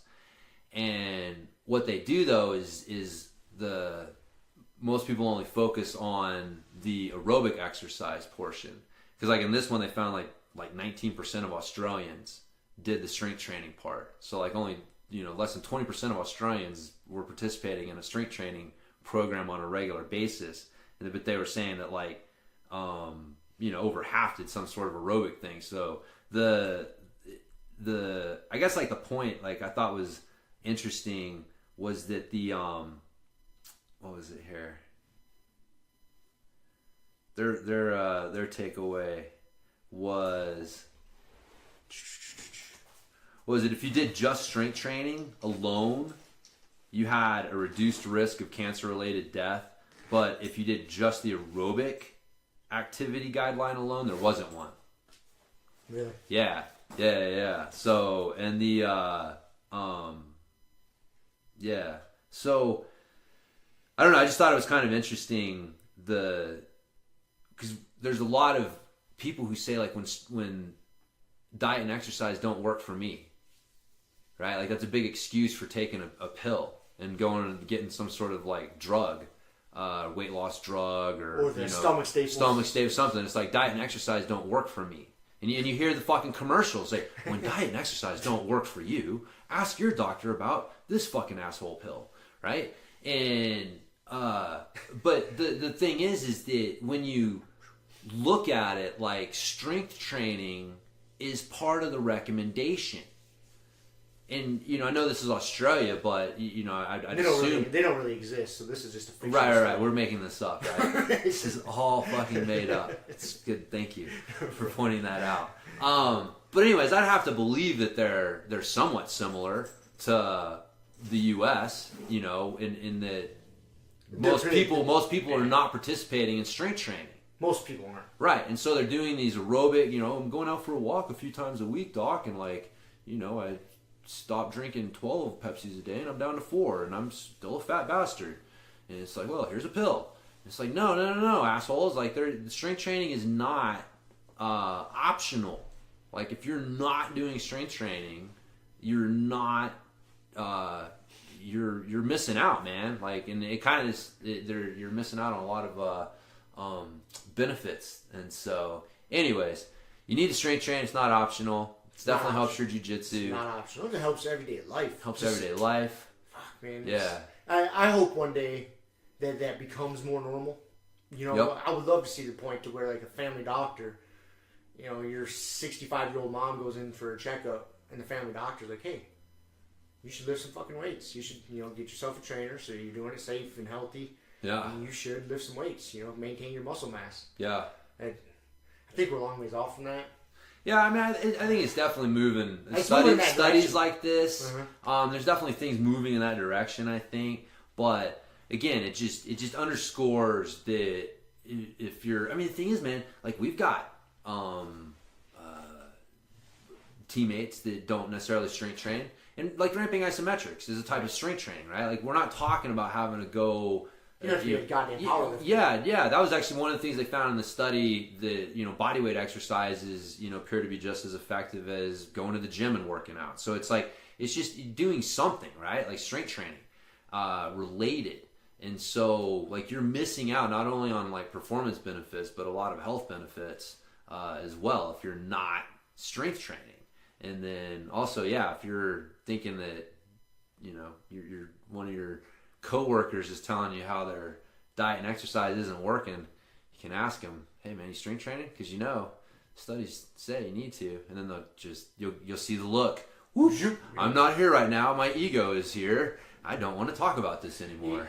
I mean, on that same note, another thing a lot of people don't realize is that, you know, the more muscle you have, the faster your metabolism is going to be. Yeah. And, you know, so you see the people that maybe they lose some weight and they're getting close to where their goal, their ideal weight and body type is, you know, but they can't shed those last few pounds and they're already eating pretty clean. Like, you know, if you were to throw in, and you're not strength training, if you were to throw in a little additional strength training and build a little more muscle, it might get you to that, you know, what you think that ideal body type of weight is. Yeah. Having muscles, not a bad thing. No. I cannot think of one negative to having a little bit more muscle. No, man. No. So, there you go. I don't know. I was just looking around for some random studies. I just thought it was kind of... I do that too. I saw one along the same line. They did one on push-ups.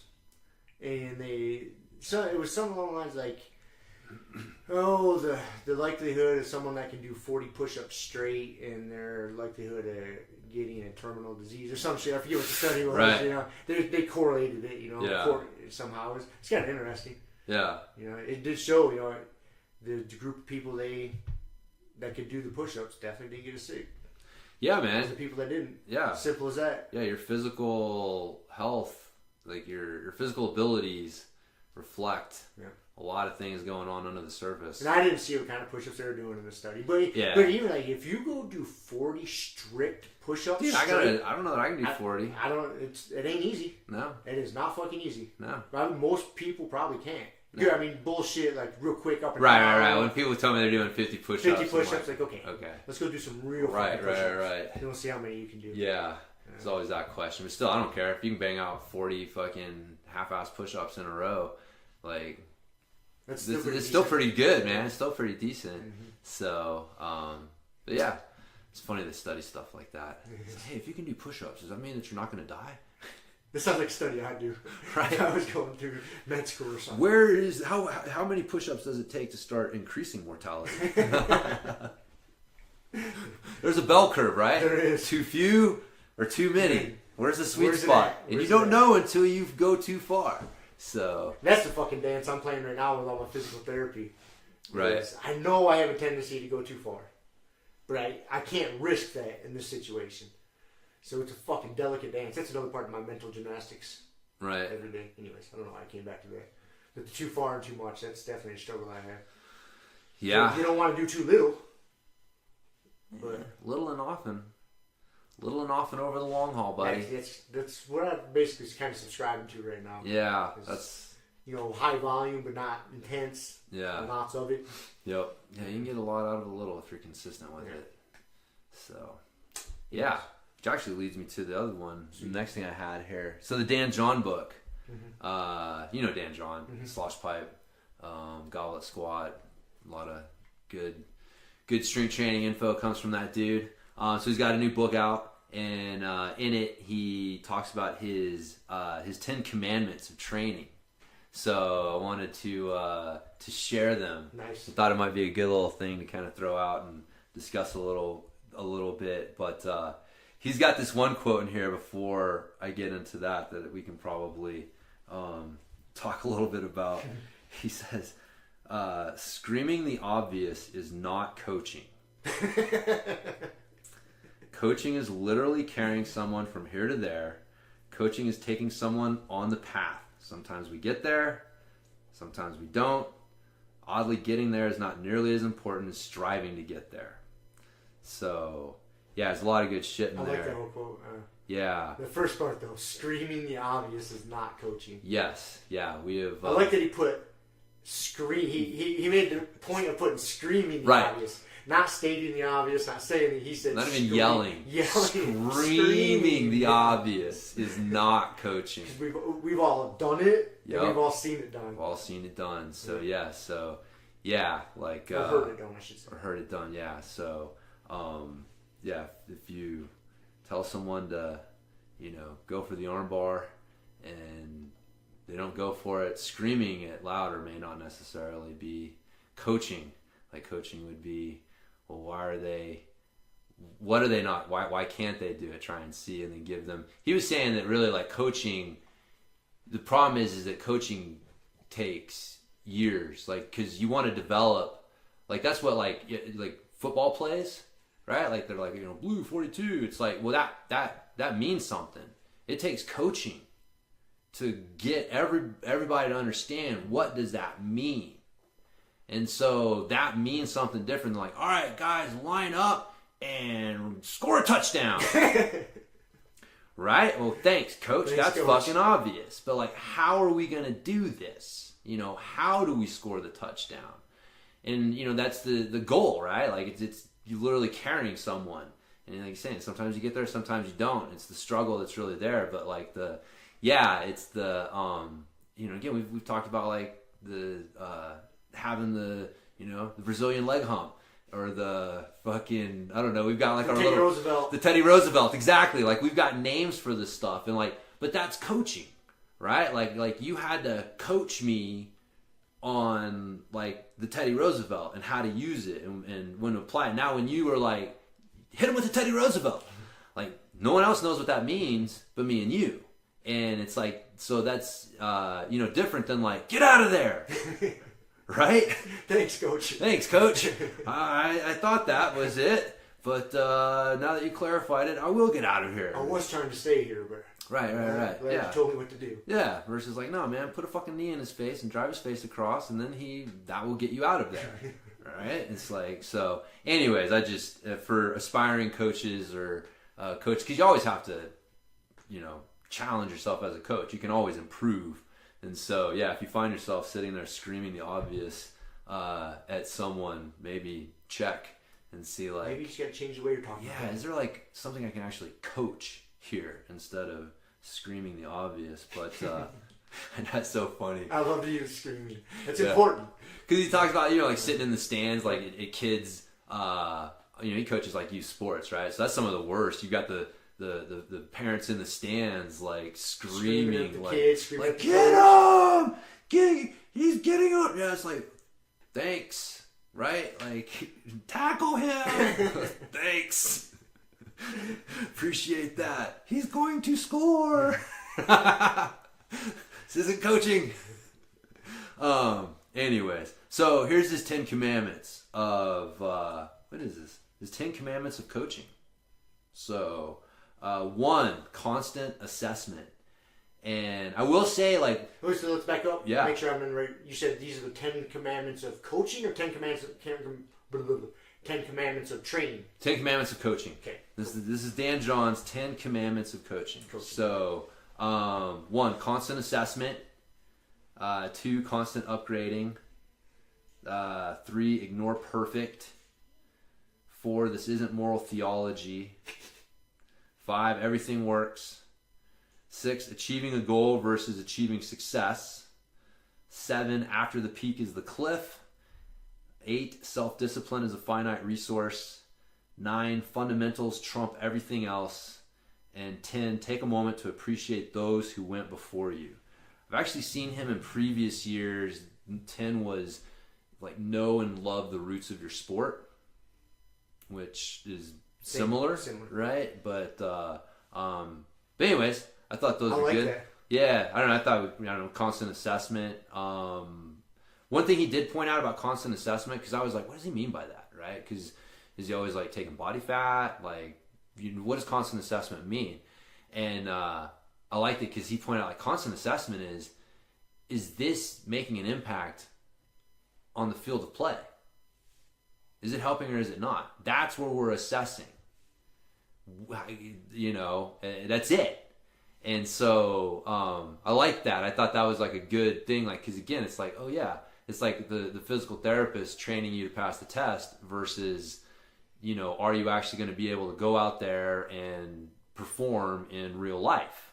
And so like how are the assessments that you're using, what you're measuring is important because it's going to tell you what to focus on. And so if you're focused on, I'm going to be measuring 40-yard times and the height or the vertical jump, right? Whether you get a bunch of dudes who are great at doing that, but not necessarily good athletes. They don't perform well. And so anyway, I thought that was good that he kind of points that out, because I think a lot of coaches and people forget that it's like, oh yeah, I'm trying to make this guy better at jiu-jitsu. Mm-hmm. Like, are his arm bars getting better? That's how I was thinking about that constant assessment. Because I do that a lot when I get done teaching a class and I'm watching somebody train, or I watch them drill the move we taught, and they're not doing it right. So I'm always thinking about how did I explain that to make that their interpretation of it. Yeah, I'm always doing that. Yeah, you're like And you see how somebody's doing something, you're like, all right, that's got to be something I said to him to make that point important to him. Right. Like, yeah, I do that a lot. And so that's kind of what I was thinking. Like, when you say constant assessment, not necessarily out there hitting a stopwatch and checking 40 times, but interactions and how your athletes are relating to you. You know what I mean? How they're picking up what you're saying to them. Yeah. Or if you're like a strength coach. Again, like you see that, with like the weights. Yeah, with the weights, like they get obsessed. They get like the 500 squat club, right? Well, okay, did they get better at their sport? And it's like sometimes, like you said, you think it'd be obvious, but a lot of times people have never really like thought about that. It's like, no, my goal is to get stronger. It's like, no, your goal is to get this person better at jiu-jitsu. Yeah. So, are they getting better at jiu-jitsu? Is always the ultimate thing. And if the answer is yes, then it's working. And if it's no, then no matter how much you love it, then you need to get the fuck rid of it because you don't have enough time. So, which kind of goes into a second one, which is constant upgrading, which was just that, like, is he, I guess being willing to sacrifice sacred cows. Like, if you find something that works better, being able to retool everything that you've been doing to accommodate it, and so that you can, and looking for those things. Like, as soon as you think you know it all and you got it all figured out, like, then you're probably missing something. You're done. Yeah. You're done. Yeah. So that was like kind of how we were with the ramping isometrics. Man, when we got a hold of it, it's like, we had to fucking retool everything we thought we knew about strength training, because you're like, wow, there's something here. Like, we got to get this in there. So, but again, you get people who, they don't think that way. It's not a constant upgrading thing. You even see this with like people's jiu-jitsu, right? Like, they get caught in just kind of like a way of doing things, and maybe the game like evolves a little bit, and it's just like, no, man, this is how I do it. I'm not constantly trying to upgrade my jiu-jitsu. I have what I like to do, and this is what I'm going to do. But that's not going to get you better. Mm-hmm. So I think that was a good one. That's good. I'm going to have to read that book. Yeah, man. Yeah. Ignore perfect. I think that's funny because we say something like that, like when we coach or whatever that means to you. We've talked about that. Like, yeah, it's, if you're trying to get perfection, it's just not going to happen. You're not going to get the perfect program. You're not going to get the perfect workout. You're not going to have the perfect fucking arm bar. It's, we want it, right? It's the goal. It's the intention. But you got to ignore perfect at some point so that you can act on shit. So, and again, a lot of people get hung up on that. So, at least in my experience. Yeah. What is it? This isn't moral theology. There are no good or bad exercises. Is basically what he's saying. Like, or systems, right? Like we talk about this. People get caught up. It's like, they pick a team. Pick a team. Plant a flag, and like that's it. Yep. Yeah. Same thing with diets, right? It's like I am team paleo. I am team paleo CrossFit. That's who I'm. Team. That's my team.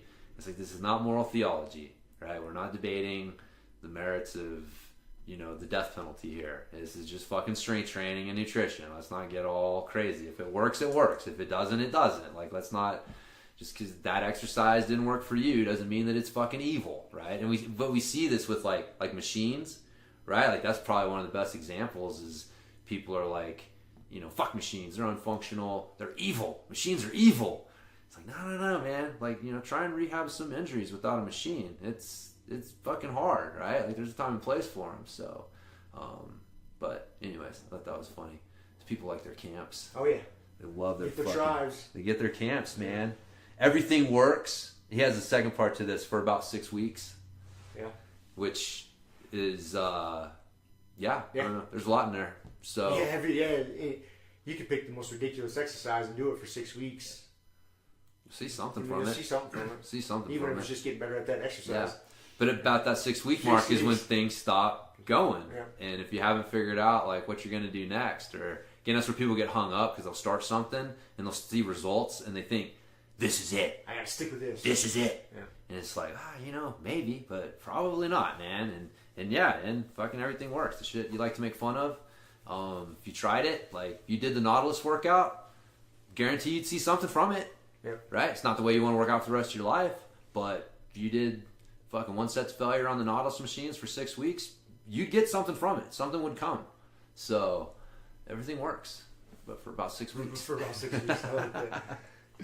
What else we got here? Achieving a goal versus achieving success. This was, with this one, he kind of talks about like the idea of, okay, if you become an Olympic champion, but in the process, you, lost your wife and, because of, what I mean? Like there's a difference between achieving a goal and being successful. And unfortunately, because again, like a goal is getting the corner office, right? Is that really success?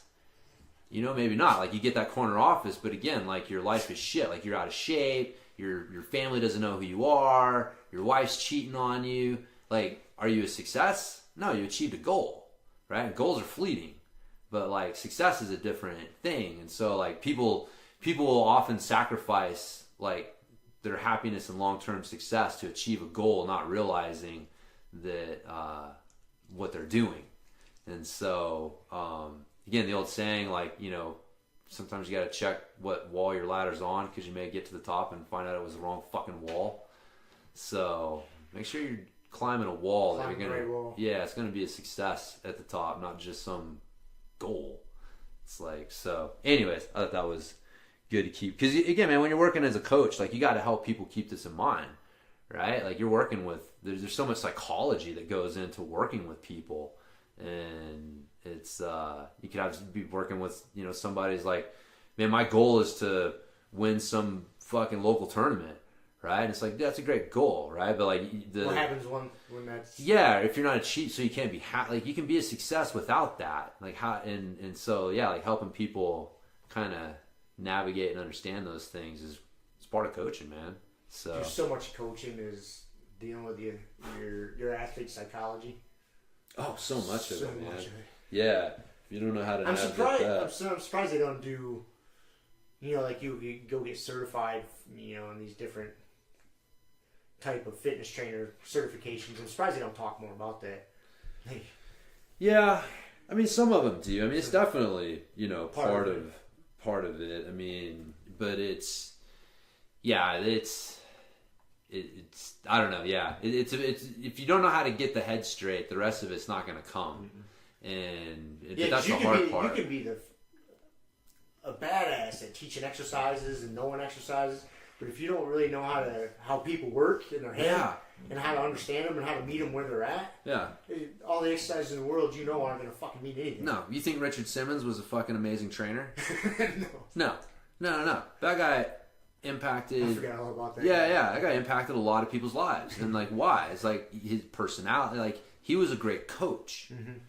And, you know, you can argue with his methods all you want, but man, he connected with people. He got through to people. He motivated people. Like, that's coaching. He helped them he helped carry them from A to B. Sometimes they got there and sometimes they didn't. They struggled together. Like, so again, like, people like to make fun of him, but man, that motherfucker impacted a lot of lives. And like I said, there's a lot of people out there who are way smarter than him, like, can create way better programs than him, but they just can't connect. They can't fucking figure out how to connect with people. So that's why with me, like, I had to when I hired trainers, you hear like hire for personality. Because you can train the skills. Mm-hmm. I can teach somebody how to coach a squat. I cannot teach you how to be a nice person who actually wants to hear how somebody's weekend was. I can say those words, but people can tell I don't really give a fuck. Mm-hmm. I'm just saying them. And so, but to genuinely care, man, hey man, how was your weekend? Is great. So I'll hire you to coach. So I'll sit over here in the corner and program, because that's what I do well. But anyways, it actually was a big part of my journey as a coach, man, like having to learn how to connect better with people. And I got a lot better at it at the end, but that was tough. I will say that was probably one of the toughest fucking parts. I bet. Dude, the X's and O's, that's the easy part. Sets and reps, that's easy, man. Easy. Super easy. But yeah, connecting with people. Let's see here. What do we got here? After the peak is a cliff, which, you know, anytime you achieve a physical peak, man, the other saying too is like, you know, the rest of that is you can either step off or fall off. Like, it's coming. It's coming. You can't maintain that razor's edge forever. So you'll see this sometimes with people who've like been, you know, training for a tournament or something like that, and then they're in fucking great shape, and they just it's hard for them to admit that, like, I'm gonna go backwards. Like, I can't maintain this shape forever, and so they'll either try to maintain it and fall on their face, or they'll get frustrated. And then they'll quit. Yeah, but it's like just knowing that it's part of the natural process, man. You're gonna peak, and then after that, like, it's gonna. And we talk about it with your jiu-jitsu, man. It's like, dude, there's peaks and valleys to this shit. Constantly. And if you're not ready for it, then it can fuck with your head. But I mean, there's same thing in fitness and health. I mean, you can maintain a decently high level, you know, but to get past that, that's where it's not, you know, not sustainable. Nope. Yeah. No, you got to just let it back off, and then you know. But I'm guilty of it. I come back from, I'm all fired up. I'm like, dude, keep training. I'm just gonna keep training hard. It's like, it's just so much fun, though. It is. That's the thing with jiu-jitsu, is like, it's fucking so much fun. Man, I can't wait to fucking wrestle again. Okay, self-discipline is a finite resource. I think that's, you know, the second part of that is like, make yourself a slave to good habits. Because it kind of goes like the Jocko Willink thing, the discipline equals freedom. Like, you know, you don't have a whole lot of free will. Like, your self-discipline is, he uses the analogy of like a can of shaving cream. It's like, you wake up in the morning and the thing, hopefully it's full. Some days it's not, like from whatever the previous day. And throughout the day, you keep having to empty the damn thing. And you get to the end of the day and the thing's empty. And then you wonder, like, why do I keep ending up on the couch, not at jiu-jitsu class? You know, and it's like, you need to suck it up, but man, you just have to understand, self-discipline's a finite resource. And if you're not putting things into your day that help just take the decision off, I don't have to make this decision, this is just my habit, this is just what I do, then it saves that self-discipline, because you're not always having to make a decision about, man, am I going to do this? What am I going to do here? So it's like Dan famously has 6 pairs of the same outfit. And it's like, he's like, fuck it, I don't even want to think about what I'm going to wear. Yeah. I don't want to waste self-fucking-discipline on that. I'm probably going to be there someday. Yeah. That sounds so enticing to me, to not have to fucking think about what I'm going to wear. Yeah. I have 1 pair of long pants, 1 pair of shorts, the same fucking t-shirts, the same style. Right. And I don't have to think about it. Yep. Oh, it's warm out? It's shorts day. Yeah. It's cold out? It's pants day. Yep. Yeah, it just takes that out, t-shirt. man. I don't have to think about it. And people don't realize, man, they're just constantly making decisions all day about stupid shit. You know, they don't have habits built in. Yeah. And then it's just they just waste their self-discipline on stupid shit all day long. So it's kind of what I was talking about the big rocks earlier.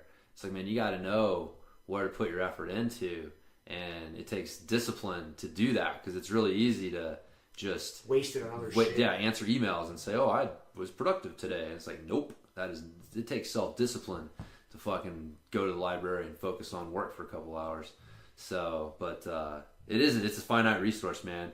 9, fundamentals trump everything else. I think that is self-explanatory. Right, yeah, I will say there's kind of a secondary part to that. Another, I don't know if it was in a book or one of the workshops I went to with him, is he said that as a coach, you will eventually become your own worst enemy, because you're going to get bored of the basics.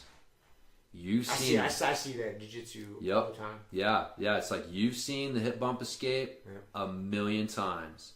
And so you're so tempted to fucking spice things up and start showing some... I'm guilty of it. Me too. I'm guilty of it. Me too. But I got to remind myself, luckily I've had these these people, these quotes stand out, man. It's like, okay, I'm going to become my own worst enemy.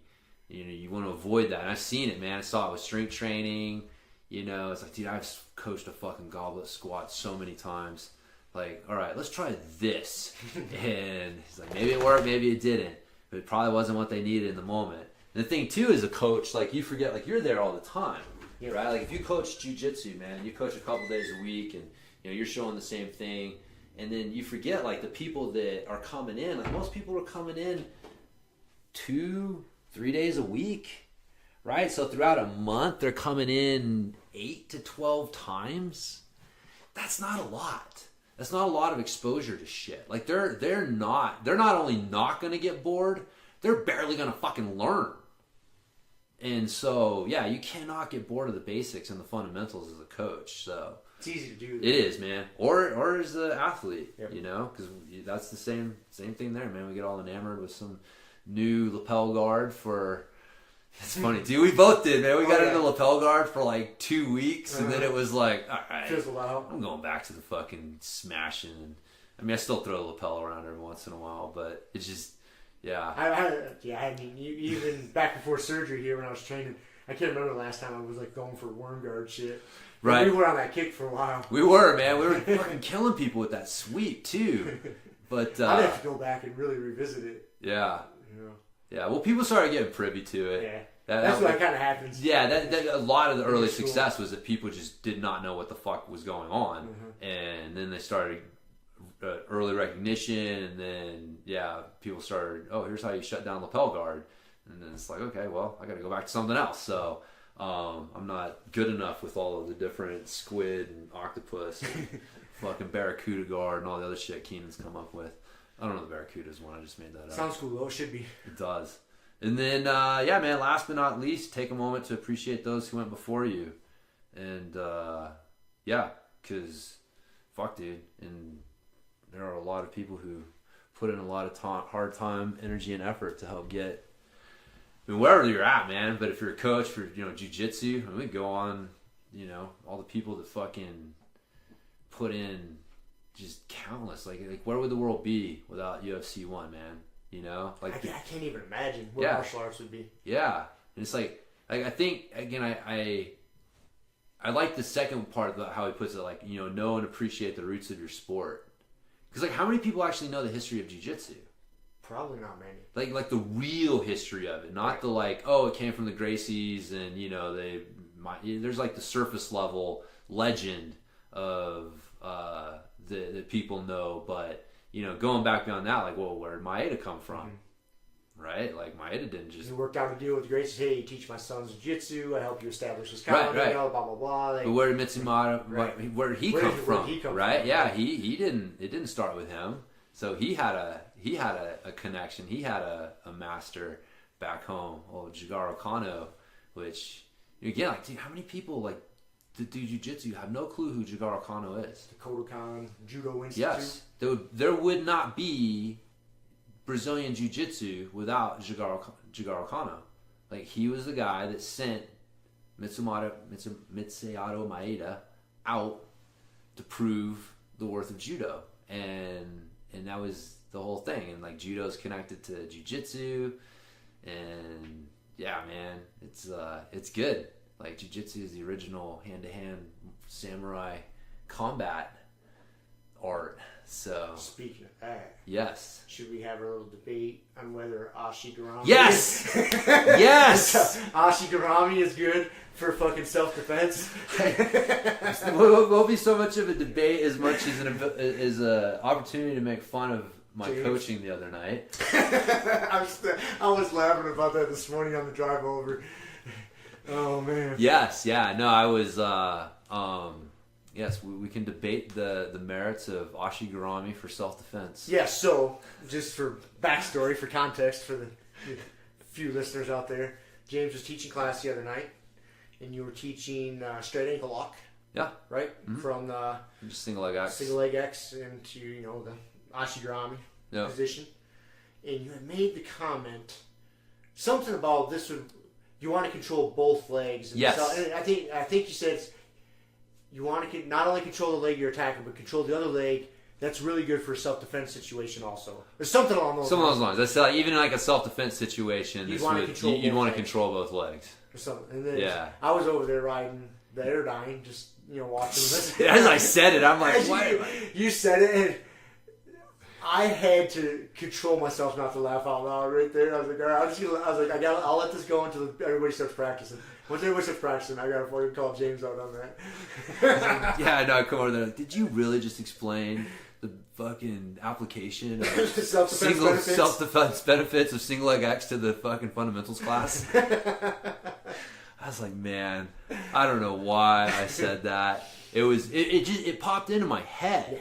I was sitting there and I was just trying to emphasize, and again, like for people that like controlling the secondary leg, like John Donaher talks about it. Rolly, who's our kind of leg lock, whatever you want to call him, go-to guy, who comes and visits and gives us a bunch of great advice. He was talking about this last couple of visits ago about like get the second leg, don't just get the leg you're getting, but get that other fucking leg too. Control that second leg. It makes sweeping easier. It makes finishing submissions easier. And again, like Donaher's kind of articulated it a little bit more as far as like it shuts down a lot of their escape attempts and things like that. But so I was saying like you want to control this leg, and then I'm sitting there holding it, and I was sitting and it literally was like as I was thinking, it was like a stream of consciousness coming out. I was like, man, even like a self-defense situation, this would be better because they can't sit up to punch you. You've got their legs so they can't kick you, and it's way easier for you to get up. So, but like I didn't say all that. It was just what I was thinking. But it was like this stream of consciousness thing. But man, I mean, we laugh about it. But as we talked about it, you're like, controlling that second leg. If you're gonna find yourself in that position in some sort of self-defense situation, you probably do want to control that secondary leg. Like it does make that position safer and a little more effective in a self-defense situation. I cannot argue that. Right. That, yes, if for some fucking reason you were in that position in a self-defense situation, it would be ideal to grab the other leg because that guy's going to try to fucking stomp you in the face. Yes. Yep. And you're not going to be able to control that leg very long. So that's why you would never teach somebody to do that in self-defense. That's why it was funny. Is like in self-defense, you teach them to get the fuck up and either run or get on top. Well, yeah. But like, because and that even helps getting up on top, like controlling that second leg. So, because what they have to do for them to try to kick free, it's like, man, you can just fucking ride that up. Kind of thing. So but that's if you get the leg grabbed before you get kicked in the fucking head. Right. Yes. With boots on. Yeah. Someone got steel-toe boots on. Because again, something went wrong, right? Like something went drastically wrong. At no point was I suggesting, hey, you know what? Somebody talks shit, you just fucking pull single leg X. Pull single leg X. That's right, man. Just get them. They try to take your wallet. Pull single leg X. That's right. Say, hey, man, you see that grass over there? Can we go over there? It'll be a lot easier for me to pull. It'll be a lot easier over there. But dude, somebody pushes you or whatever, you get knocked on your ass. And they come bum rushing you, and some fucking leg entanglement shit and can sweep them. Like most people don't know. You can buy yourself some time. Fucking A, dude. Like I mean, you see it. It is what it is. But like you see it in mixed martial arts. Like fucking people they get a hold of your legs and entangle you and knock you over, and it's like, oh, now all of a sudden you're not on top anymore. So, yeah, like I said, I don't think it's a primary strategy, but it was more a stream of consciousness thing. But I will stand by that. When I come out with my single leg X self-defense instructional, I'll endorse it. I'll stick by that. I'll give like the foreword to it. That's right, yes. My fucking inverted donkey guard to single leg X. Single leg X. Bouncing on my neck on the street. Yeah. Yeah. Seems legit. It does. So. Safe. Yeah. No, I don't endorse single leg X for self-defense. But if you find yourself there, right? Listen, it doesn't create the situation. It just enhances but it will enhance it. That's right. Okay. Have you got to use that while coaching yet? I haven't. I've thrown it around a few times, like with here and there. Kevin's still gone next week, right? Yeah. You coaching next week, same days, Tuesday and Wednesday? Yeah. I know that's got to be one of those things. I got to make a mental note. Got to make that happen. I'll try. I will set a reminder in my phone. To send you a text on Tuesday prior to class, like, hey, enhance the situation. I'll just send that text. That's right. Enhance the situation. Enhance the situation. I might be coaching tonight. I don't know. Ooh, are you? No. The schedule said Angela. It was on Kevin's desk. Okay. Tim had Monday, Thursday. You had Tuesday, Wednesday, and Coach Angela's there today. Coach Angela's there today. All right. Well, so then I won't enhance anybody's situation. Maybe when I'm rolling, I'll whisper it in somebody's ear. This is enhancing the situation. It's like, this situation's already been created. I'm just about to enhance it. Make someone really uncomfortable. Especially if you're saying that. Whispery. Yes, the whispery, throaty voice. Yeah. Jesus Christ. Might trigger a panic response. They might turn into MMA pretty fast. You're getting fucking punched. No. So, yeah. I was talking with Kelly about that. Like, there is a fine line. You don't want to make people too uncomfortable too quickly. No. So you got to have them really cornered. Then you can fucking make them uncomfortable. Once they got no escapes left. No escapes and you're free from all limbs. That's right. But until that, you got to keep them semi-comfortable. Not completely uncomfortable. So yeah, man. What else you got? Man, that's it. I think that was pretty good. They came out in the news with TJ got popped with EPO. Yes. I don't know if I said Anavar. I can't remember if I guessed EPO. I knew that I would have guessed that if I would have had to narrow it down to 2 or 3. Dude, EPO extracurricular supplements he was taking. I could see him doing that. Yeah. For sure. He's not a big dude. He's just ripped. And, 135, 145 pounds. Yeah. And EPO's would be if I was his chemist, that would probably, and I'm not an expert by any means, but from what I know, I'd be like, hey, you want to do some illegal shit? EPO's probably the way to go.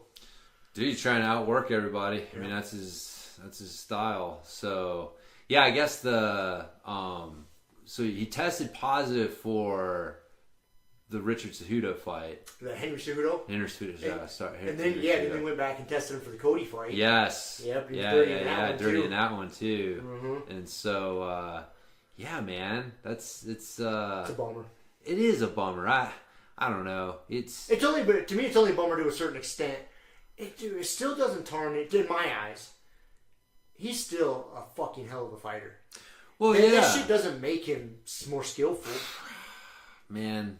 No, it doesn't make him more skillful. But, dude, EPO is a tough one. Because EPO is a performance-enhancing drug. Like, we argue all the time about, like, what is it? Like, people say steroids are a performance-enhancing drug. No, they're not. They are a recovery drug. You don't take a fucking shot of testosterone on your ass, and 15 minutes later, you're, Superman. You're stronger than you were. You take EPO, and it increases your endurance. It's not a recovery drug. It is a direct recovery, performance enhancer. Does it help recovery? I mean, I don't know enough about this. I'm sure it does, man. I'm sure that it does. I mean, you got more oxygen, basically, right? Like you got more oxygen carrying red blood cells. In in my eyes, if he's willing to take that, then he can do more while he's training. So then he probably takes something else to help him recover more too. Oh, I'm sure that wasn't the only thing. That was just what they found. Somehow they fucked up their cycle, and that's what he got caught with, and But yeah, I don't think he wants them digging around too deep. I think that's why he just said, "I'm out. Yep. I'll take whatever you want. I'm not going to appeal. Like, I don't want you guys digging back too far." As soon as the news got released that a positive test was found for him. Yeah. But actually, let's back up.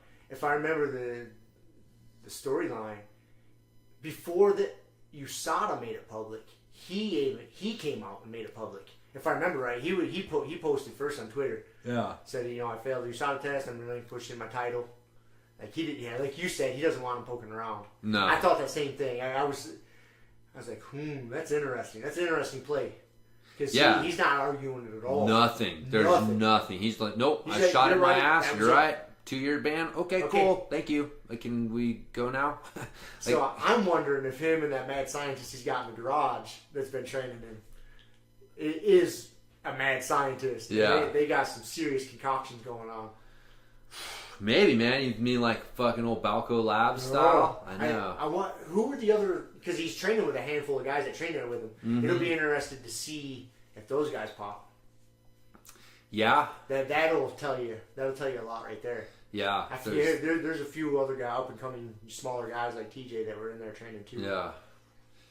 Yeah. It'll be interesting to see if they pop too. Man, that was there were a lot of people who had their reputation. I mean, old, Dwayne Bang, like that was his boy. Mm-hmm. I mean, he's one of the faces of that guy. Exactly, man. I mean, he is the face.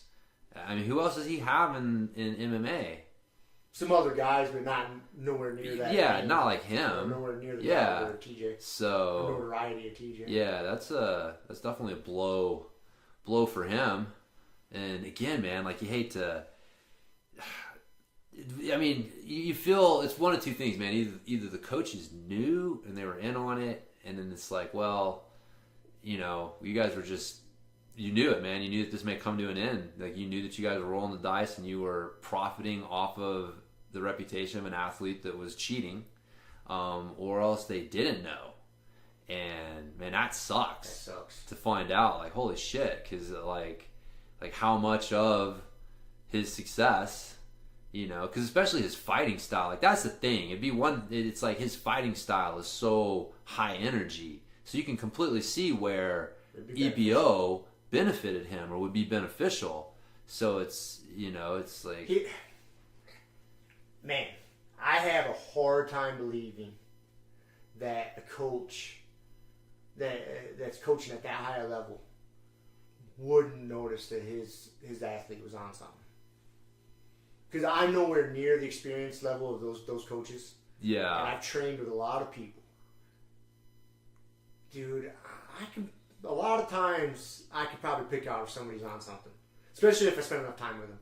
Yeah, you just start to see what their work capacity and stuff usually is. Like, and you know what they're doing on a regular basis. Yeah. And I know what's basically capable from a human being, a normal human being, and what's not. You can see that. Yeah. You know what I mean? You and I mean, you've seen enough humans. You've trained enough people. Yeah. You know people are genetic freaks and can do more than others. But even that accounted for. You've seen enough humans. I bet you you'd be pretty fucking good picking out like, hey, what's going on here? Yeah, no, I know. There's the suspicion. Right. Because even then, it's way more than just like the eyeball test. Right. That's the thing that gets me is people still are like, he doesn't look like it. It's like, Jesus fucking H Christ, man. Like, in this day and age, we've known since the fucking 90s how to like get people strong with steroids without making them big. I mean, it's just not how. I mean, because that was the argument in baseball against pitchers. Remember, everybody was like, well, the batters are obviously on, the juice, but like, what would be the benefit for pitchers? And look at them, and it's like, and then you find out that they were fucking cheating just as much as the batters were. It's just people's ignorance about how this shit works. But no, I totally agree, man. I think that it would be tough to know an athlete intimately and not be able to notice, like, whoa, man, like your work capacity is dramatically improved, and but again, man, like maybe you want to believe, you trust them.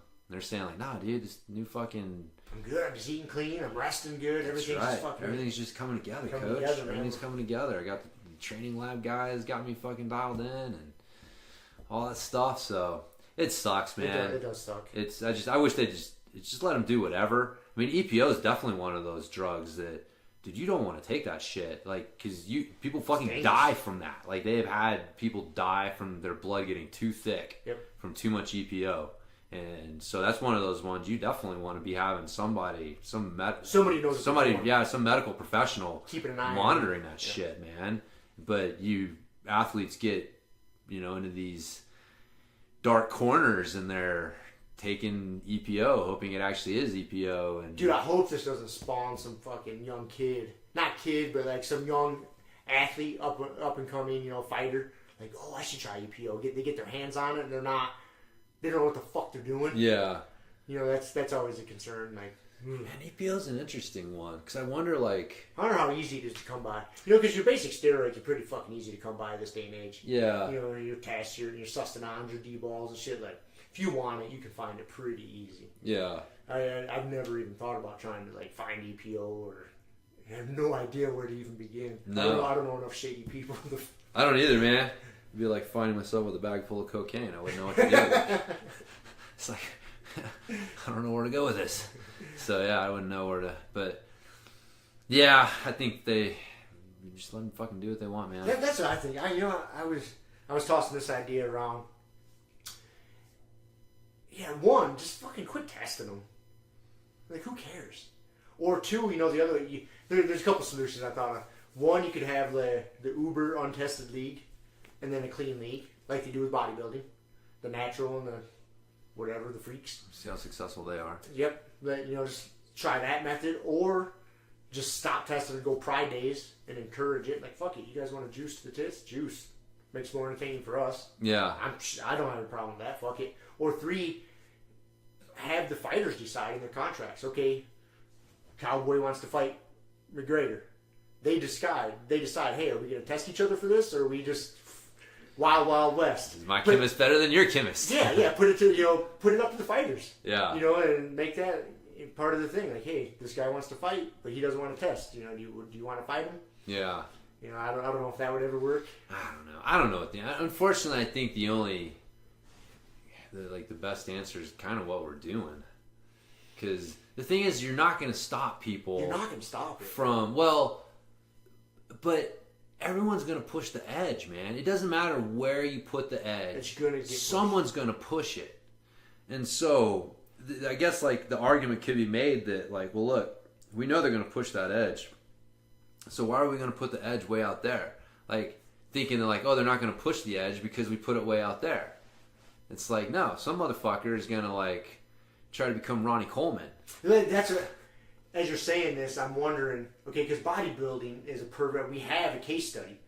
Yes. We know what happens. The bodybuilders nowadays are so not human looking. No. They get their guts, their big old round bellies. I mean, they got 6-8 packs. But it looks like they're fucking 8 months pregnant. Yeah. The bellies hang way out when they're not relaxed. It's weird. It's a weird thing. These guys don't look like the same species. That's just because they're taking it to another level. Right, yeah. What would that look like in MMA? Right. If they had a untested league and they said it's a Wild West, what would that morph into? Yeah. I'm curious. So eventually you get to the point where, you couldn't even compete unless you were willing, because somebody's going to take it fucking way too far. Way too far. I mean, old Paul Harris is kind of pushing those fucking, what's his name? Yeah. Paul Harris. Yeah. Paul Harris. Yeah. I mean, he looks like he's kind of fucking tinkering with those, because again, he competes in untested grappling competitions. Right. So you kind of see it's oh fuck, man, that dude's a gorilla and a half.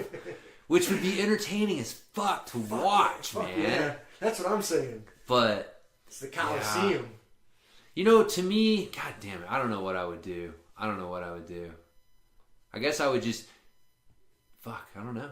I don't know. I don't have a good solution. I think those options I threw out. The problem is the untested league is going to be watching the WNBA. Why on earth are you going to want to watch a bunch of skinny, slow... You mean the tested league? No, the tested league. Yeah. The tested league. People who say, no, I want to fight clean. I'm going to be in the tested league. Nah, I don't think so, man. No? You don't think people are going to be so used to watching goddamn gorillas, beat the fuck out of each other. I guess you're right. Cause it's going to be like watching WWE. Like, that's what's going to happen. Everybody's going to look like a fucking character from the WWE. Yes, I want to see That's what we're going to have. I want to see that. Like, They're just beating the fuck out of each other. They're like skilled fighters. Skilled fighters. Athletic, skilled fighters who look like... But there's still weight classes, so not everybody's going to be gigantic. I know. They still have the weight classes. I know. So not everybody's going to look like The Rock. No. You know. But you'll have your versions of that. You will have that. You have a lot of more Sean Shirks, man. Yeah, remember that motherfucker? The muscle shark. The muscle shark. Yes. Dude, I forgot about that guy. That's fucking badass throwback, dude. Oh yeah, the muscle shark Sean Shirk. He was a little tank, dude. Dude, yes he was. God damn, I forgot about that guy. But I mean, you're gonna tell me like you're gonna watch some normal dudes after watching a few fights with Everybody's fucking freaks like that going at it? It's like, no, you're not. That's why I'm like, man, I hate to say it, but on some level, because it's like, dude, if I don't think that everyone's clean. I don't think all this USADA shit is created a clean MMA. I believe it's created a shift in what they're doing. Not that they're not doing anything anymore. And so... there's a lot of guys that are still... They're still on doing something. Right, man. And so it's like the old joke. It's like it's more of an IQ test than a fucking real drug test. And so, yeah, man. And so you're just trying to... People are doing shit. You're not going to stop them. So like I said, maybe the answer is like, look, we're trying to put the line here because we know you motherfuckers are going to take it. Wherever the line is, you're going to go past it. I would like to see it. Just let us see what happens. Just take the reins off and then let it go. I want to see where it would go.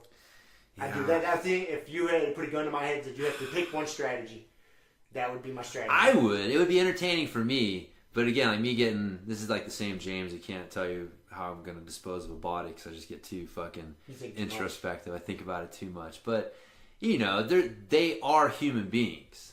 Mm-hmm. Like, they do have a life outside of that ring and after the ring. Yeah, but no one's forcing them to do it. They can make that decision. No, I know. But dude, you know people that aren't good at making fucking short-term decisions. No.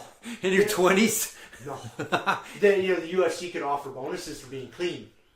Something like that. Like, hey, we're testing like a motherfucker. Or, I don't know how they would do it, but like, yeah, if you guys can still fight if you test dirty. We don't give a fuck. But if you test clean, here's an extra 100 G's. Or something, something like that. Yeah, it's still like an IQ test. I mean, there would still be cheaters. There would still be cheaters. Yeah. There would definitely still be cheaters. Yeah, I don't know, man. I'm glad I'm not in charge. Like, it is a bummer. But he's still a hell of a fighter, man. I don't care whether you want to call him a cheater or not. Like, he's a skillful motherfucker, and that doesn't take away from that.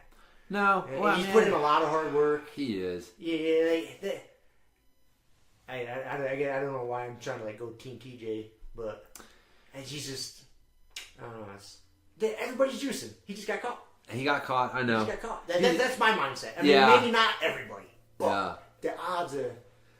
Yeah, man, he wanted an edge. He wanted to win. He's an ultra competitive motherfucker. Are we surprised? I'm not. No. There was some people I was reading some articles that were surprised. I'm like, really? You're fucking surprised that he was on something? Like, get out of here. I am just from like. I'm a little surprised because he was a brand. Like, I thought that he really, you know what I mean? Like, he's brand TJ Dillashaw. Like, he's, you know what I mean? Like, he, unlike a lot of fighters, like, he's kind of built it and understands, like, he has his own businesses outside of that. Like I said, he's associated himself with Dwayne Bang and the training lab. So there's the TJ Dillashaw brand. Right. And, like, as you see, that brand suffers if you get caught.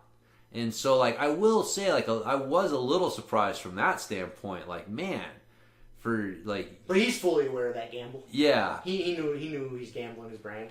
Yeah, I guess so. But that for me, that's the only thing. Just that he, being brand Dillashaw and knowing that. I mean, he's like more than like John Jones, Like, I think he's probably better at like creating a brand than John Jones. Like, who's John Jones associated with outside of UFC? No way. Right. I'm sure, but that's what I'm saying. So you could even, like, John Jones, He's out fucking partying and he's just, you know, he's himself. He's a fucking wild man. Right. Yeah, he's himself. But it's like, dude, you're trying to be a businessman. You're trying to like present yourself in this clean cut.